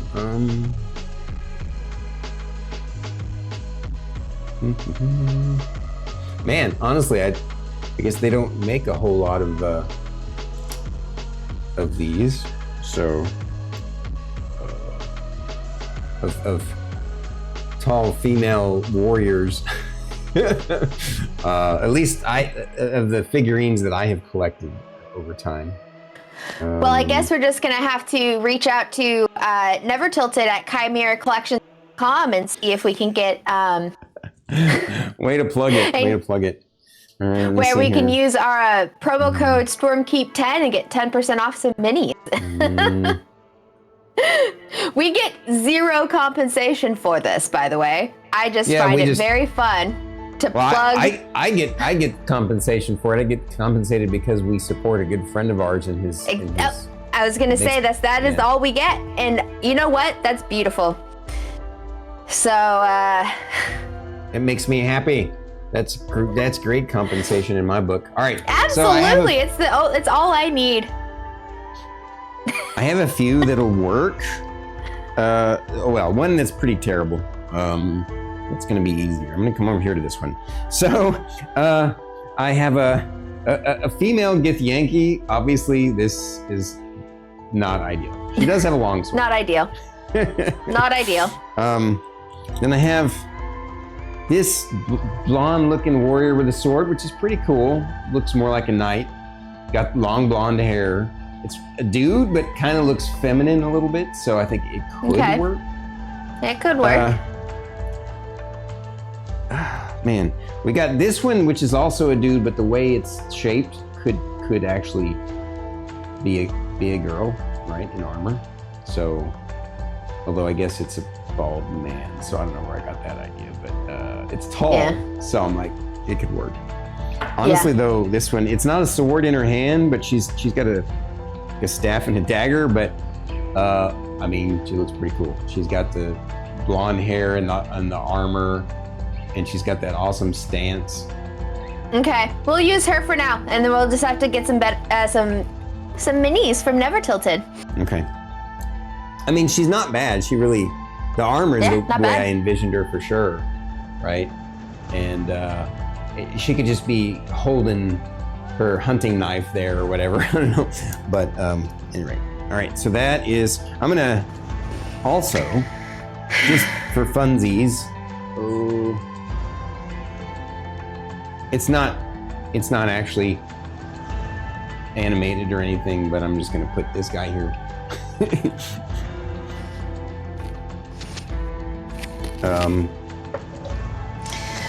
Well, now I gotta find something that's the ice drake. I don't actually have an ice drake. Wait, what's this? This is perfect. I mean, it's not technically an ice drake, but it's super damn close.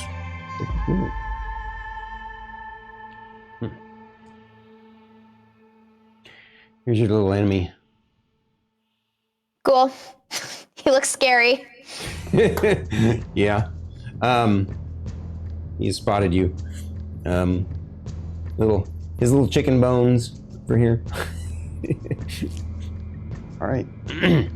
All right. How far up am I? You are basically just 10 feet up. Okay. I rolled a 2. By the way, I will say this too, just because, you know, I don't want you to have to start at 1 hit point less. I'll say that, you know, as you felt that satisfaction from the sword, your cut kind of healed up. So I'll put you back at 13. Okay. Okay. Cool. So you rolled a what for your initiative? 2, so it makes a total of 5. That is true. That is accurate. Oof. Oof. All right. I did also kind of short rest. That is also true. That is also true. I wanted to reread this. I described it, but I'm going to read it just because I wrote it. After you believe enough time has passed and decide to leave, you find that the cave is no longer unoccupied. Apparently, this cave is the home of a young ice drake, which now blocks your escape. All right.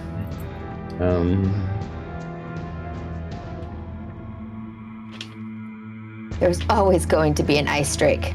Y'all heard it here, folks.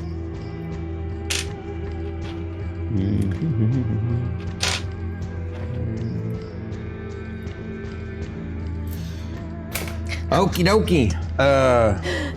The ice drake goes first. Yeah, okay. Sounds accurate. I'm gonna hide you, chat, so I don't get distracted. Bye, chat. It's to answer your question, Piper. It's not necessarily super slippery. It's kind of textured. I feel like I would be proficient in slippery surfaces, considering this I was raised, and I'm gonna argue that. Well, let's just panic. say, yeah, I it's not complete. Like it's the ground itself is a mixture of the ice and the wood over time, and yeah. Anyway, so all right. All right, now I have to rotate Fate's monitor because I can see the chat over there. Yeah, the lizard is hungrily moves over, looks excited, and licks its lips. And the giant blue lizard, it licks its lips and it's ready for this meal.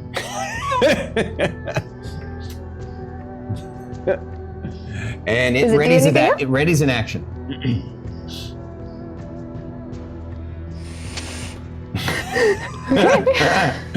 Well, in fairness though, Inferno Knight, I did make it a young ice drake, so it's not I've given it, it's gonna be a fair and balanced fight for her. Okay.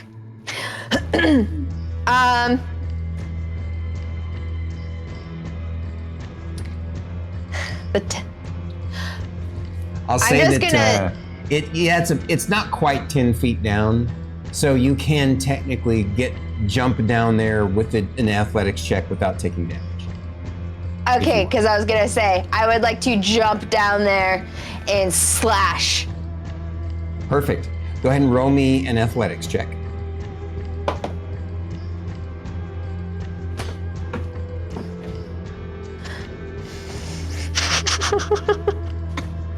I rolled a 1. Would you like to use your inspiration die that you have? I would absolutely love to use my inspiration die. This is amazing. 12.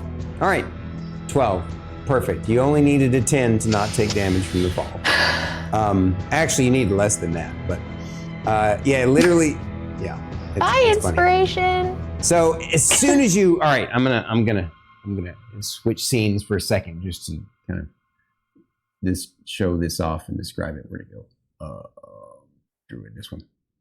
So yeah, you like steel yourself. And you're like, I got to take this thing down, or I'm not getting out of here alive. So you jump down with your sword, ready to swing at the ice lizard and try and take it on. And you as you're coming down on it, you see it's readying to snap at you at the same moment, right? But before either of you actually get a chance to nail your attacks, as soon as you hit the ground, you hear a crack, and the whole floor opens up underneath you.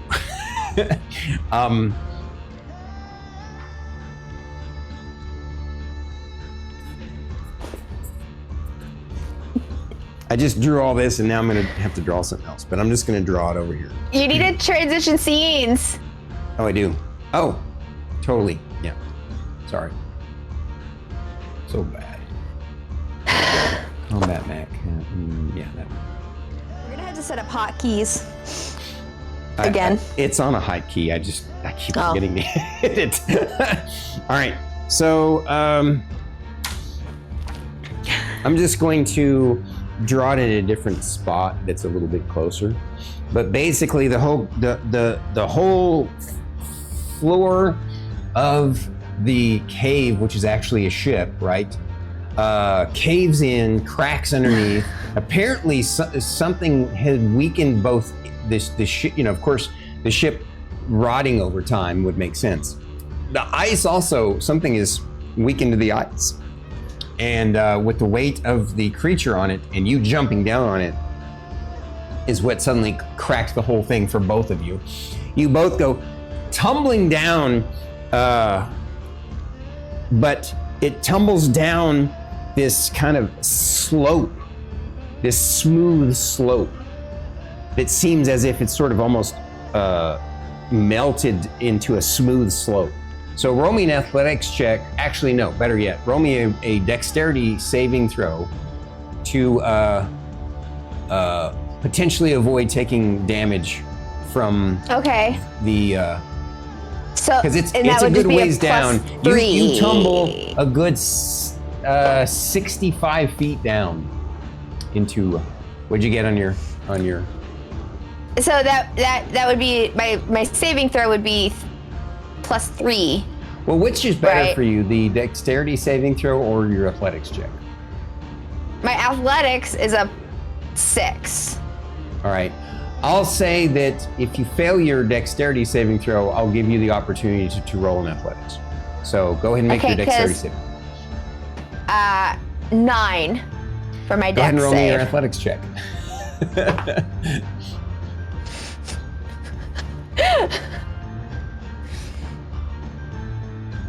11.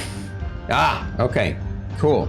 You were able to slide down this thing. The lid, of course, the floor cracks open. You fell a little bit onto the slope that's underneath here. Basically, what you've discovered is there is maybe they knew it, maybe they didn't know it, but there was a cave underneath the Nost, underneath where they laid the ship.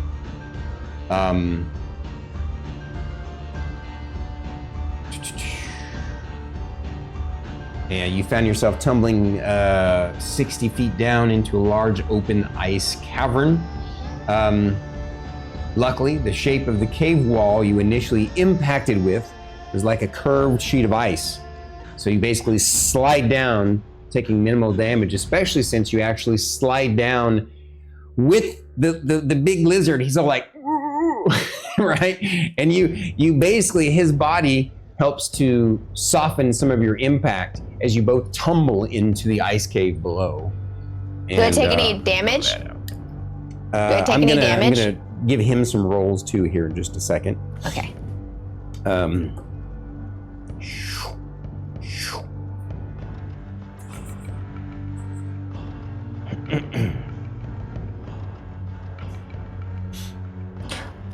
My tummy is like, give me combat snacks.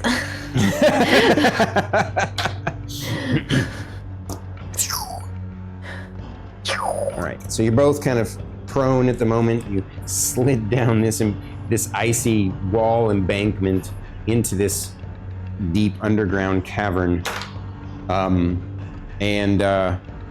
What I'm gonna have you do is, actually, since you both have kind of, it broke the momentum of combat for both of you, you both get to recover and re-roll initiative.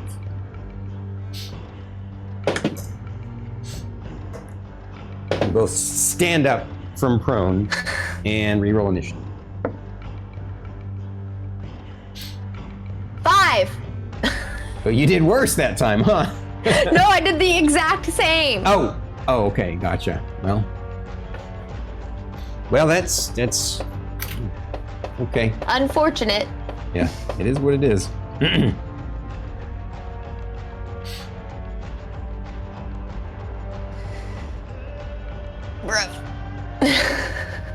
All right.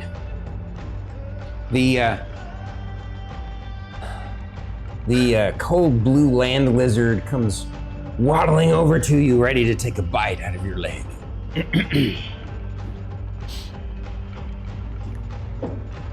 AC 16?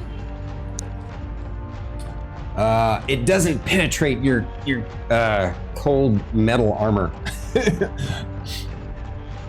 Damn right. All right, now it is your turn. Alrighty, I'm gonna swing with my fancy new swing. Singular swing, because I only have one of those. 11. Unfortunately, you didn't get past its scaly, tough hide. And then now it do you move at all on your turn? No. Put it this way. No? All right. It kind of tries to jockey next to you here. Trying to get around behind you. It's natural instincts. And again, tries to, this time it's trying to claw at your side, at your stomach. And it gets a whack out of you.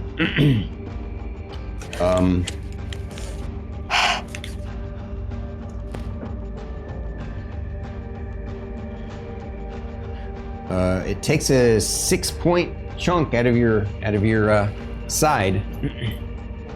I'm at 7 HP, guys. 7. Okay, here you go. All right, I'm gonna whack.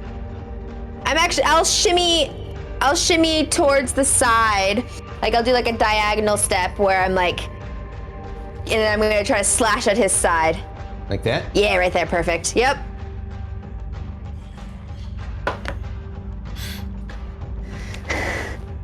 8. I rolled a 2. Okay. All right.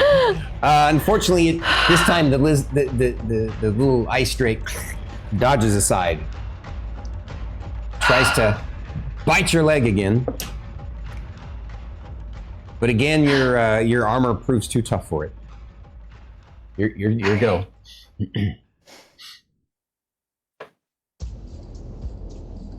It's true. Okay. Okay. 17 plus 6. Ah, perfect. That's a hit. Go ahead and roll me your damage. It's a D8 plus 4. All right. 9. Nice. The ice drake feels that as you stick it deep. You also feel the sword shudder in excitement in your hand. I mean, it's slight. It's a vibration more of a shudder than a shudder, but it's like, And now the. Oh, can I please? Yeah. What? I'm gonna use my bonus action to do second wind and restore hit points. Ooh, okay. Roll your D10 plus 1. 6. I'm at full health again. Yes, you are. Okay. All right.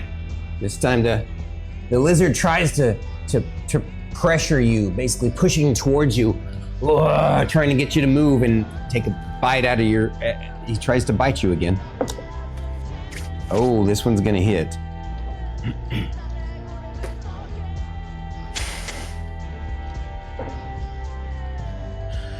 Ow, that's gonna sting for 9 points of damage. Oh, thank God I did second wind. Oh Lord. Yeah, that was a good call. 9? 9 points? Yes, 9 points of damage.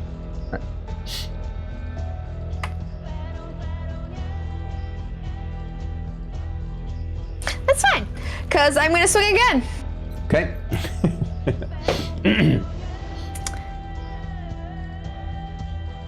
15 to hit? 15 gets there. You claw the side of the creature's claw. For 5 points of damage? Okay, it's weakened, it's bleeding profusely and hurting, but it's still up. The creature claws at your arm. It's feeling a little weakened, it's feeling a little scared, so it's not going in for the bite. This time it's trying for a claw. Oh no, the claw gets there, gets a scratch on you.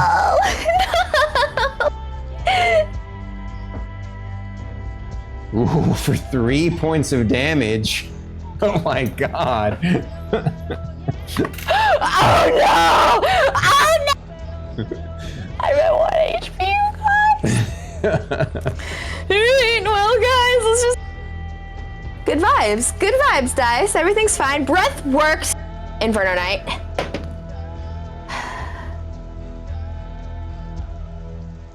$18 to hit. Definitely hits.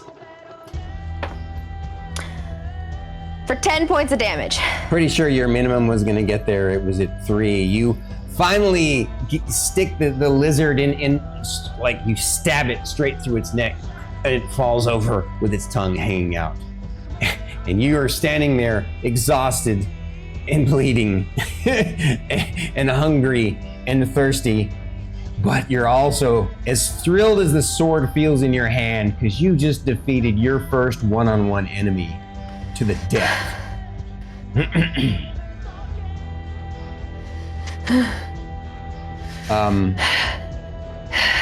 Now,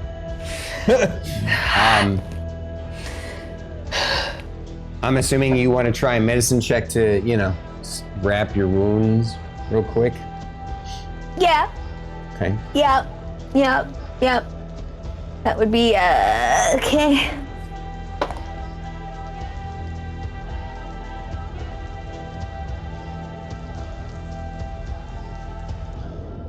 $18.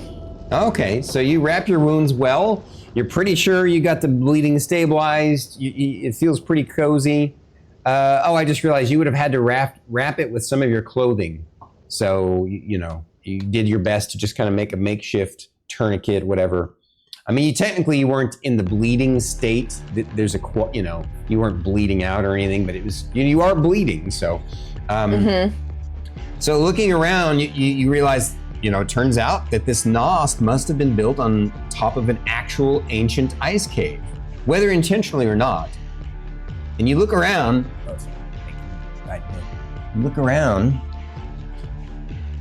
at the back of the cave is a small pool of water. At this point, you realize it has been some time since you have had any food or water, and you feel dizzy from exhaustion. Although it is strange that the water is not frozen, it seems very tempting to keep from passing out. What do you do? I'll go up to the water and I'll look in. Okay. In the water pool, if there's anything on the, I'll inspect it to see if it's like, in like a hot spring or something maybe, or. Right. Looking more closely, you realize the pool of water is a strange cistern embedded in the icy floor, made of a strange blue-hued dark metal. And I'm gonna draw it on here and then just re-describe it to you. So the reason I drew it like this, it's an actual perfect circle. But then, of course, water, there's the pool kind of spilling out onto the ice. It's not quite a perfect circle. I did a really crappy circle, but give me a break. Right. It looks great. Looks great on camera. Yeah. So, the cistern must be radiating a small bit of heat, as you can see steam hovering just above the warmed water. Although the warmth it radiates is minuscule, you surmise that the rising heat must have caused the ice roof above to melt over a very long period of time. That is likely what filled this cistern with water and also what caused the roof to be unstable. At the bottom of the cistern, you can also see 5 strange metal orbs arranged in a circle around some circular carving that you can't quite make out through the water, but it seems like a circular carving that of a dragon eating itself. Okay. Ouroboros.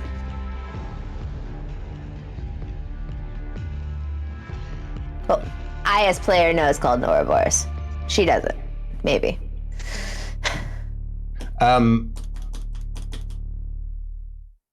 Does it feel like it's radiating magic? Can I Well, you're not a magic user. Like I said, you can feel a little bit of warmth radiating from it. Or well, you surmise there's warmth. You can't really tell unless you get closer to it to feel if there's warmth. If that's what she'll get down and she'll touch the water to see if it feels off. As you investigate the device, you accidentally bleed into the water a little bit. And you're shocked to see the orbs at the bottom appear to be attached to the cistern, and they suddenly begin to glow a bright red. You feel a strange pull from the pool, as if gravity increased from that direction. It's at this point the fatigue of dehydration hits you at the hardest. You start to lose consciousness and drop to the ground at the edge of the pool.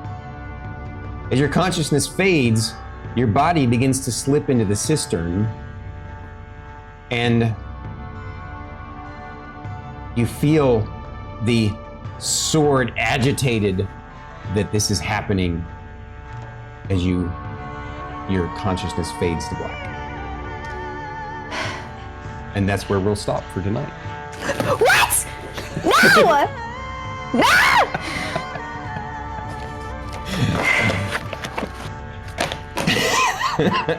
Pelican, that's funny.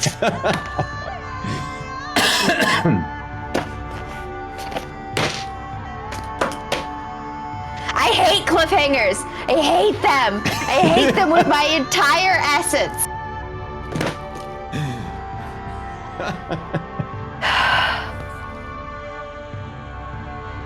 That was close. I almost died. For realsies.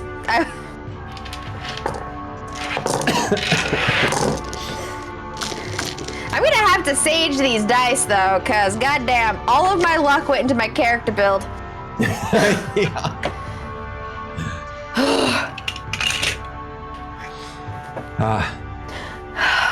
Off to a good start. Thanks, Spiper. That's true. Most important roles were the character build roles. I also feel like Stormy wouldn't have let her die. Maybe. Or she would have died and still would have been sucked through and then revived or something. I don't know.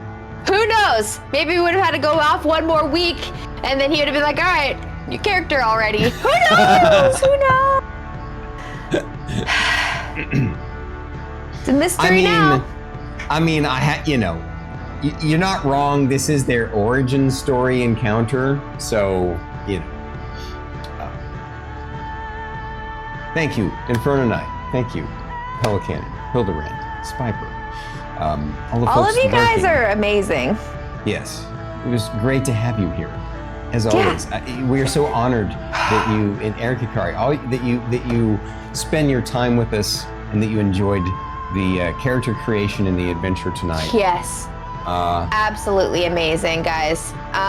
It was amazing building my character with you guys. I cannot even begin to express the joy and excitement. It was amazing. Amazing. Thank you, guys. I'm so stoked about her, though. This character's awesome. She is pretty awesome. It's pretty cool. And this was my ultimate goal, because like I had like the vaguest ideas, like I had zero, like I was not married to any idea. I liked certain things, and I was so ready for Stormy to veto stuff and go, no, I think this, and I'd have been like, let's do it. Like I was just so ready to just do whatever. And I love how I'm just like, I'm not gonna be a spellcaster, and here I am doing fucking micro casting with some runes. Not really. I don't see that as a cast, because you do the rune ahead of time, right? It's not something you have to manage in combat. That's true. You just pick a piece of equipment and throw a rune on it, and it's cool. So it's like it's neat, because it's like you're putting these badass tattoos on your gear to make yourself stronger in combat. I don't know. I just think it's badass. I think it's a great character class, subclass. Yeah. And it works really great with like the whole Viking theme, which I'm super stoked about. Thank you, I really like it. I really, really like it. I have like, I'm so excited. Well, I want to thank you once again, Druid, for an incredible experience, helping you make your character. She is amazing. It's going to be fantastic having her and you in campaign 2, the DragonMetal Saga. I hope you liked the all of the summation of the world that you're in, and the how we got your character to now. And there's all kinds of amazing things in store for you guys. So I'm trying to think if there's anything else. There's something I wanted to add, but I don't remember what it was. Next week is Fate. Next weekend is Fate, the last character creation. And then the following weekend will be first episode of our second campaign. Yep. Guys, listen. Fate, he's literally going to die, not knowing what's happened. And you guys get to see all of the pent-up character build. Right. And remember, guys, please be careful. No spoilers in anybody's streams until after the 5th episode. I trust you guys. You guys know. You guys all know not to mess around. Right. You can just say if it was cool. As long as the teasing doesn't include any information, that's fine. Could just be like, Druid's character build was fun. Yeah, and that's then right. It was that's badass. just enough. That is just enough. Because he's literally, I could just, the seething. As soon as I like leave this room, the seething. Don't make up So- stuff, Fella Cannon, because he might take it wrong. So you can do what Mr. Hildebrand said and say, I know something you don't. That's true. But yeah, if you joke about like what it is, he's gonna be like, nope, no. Yeah. So Now, definitely be careful. You can joke and say something like, oh yeah, she got a lightsaber and there's like Star Destroyers and, And she I has saw a gun. a phaser, yeah. All right. No, seriously, guys. It's such a treat and an honor to do this. I'm glad So we're doing good. this new time frame too. This is way better. So Oh yeah. I you're feel good. way You're more amazing. alert. You're wonderful. I Stormy, appreciate you're you. amazing. Amazing storytelling as per usual. Zero shocker. Absolutely chef's kiss. So thank you. Thank you. Thank you. Thank you. All right, I guys. like this one. I can attend this. I know. Isn't it great? Isn't it great? Guys, I love appreciate being you able- all. I think it's time for us to raid out. Who do you want us to raid Yes. there, Druid? Well, Iltacine is playing Pal World. Brotasai is playing World of Warcraft. I am Wilgrim is now back on Twitch. So Ooh.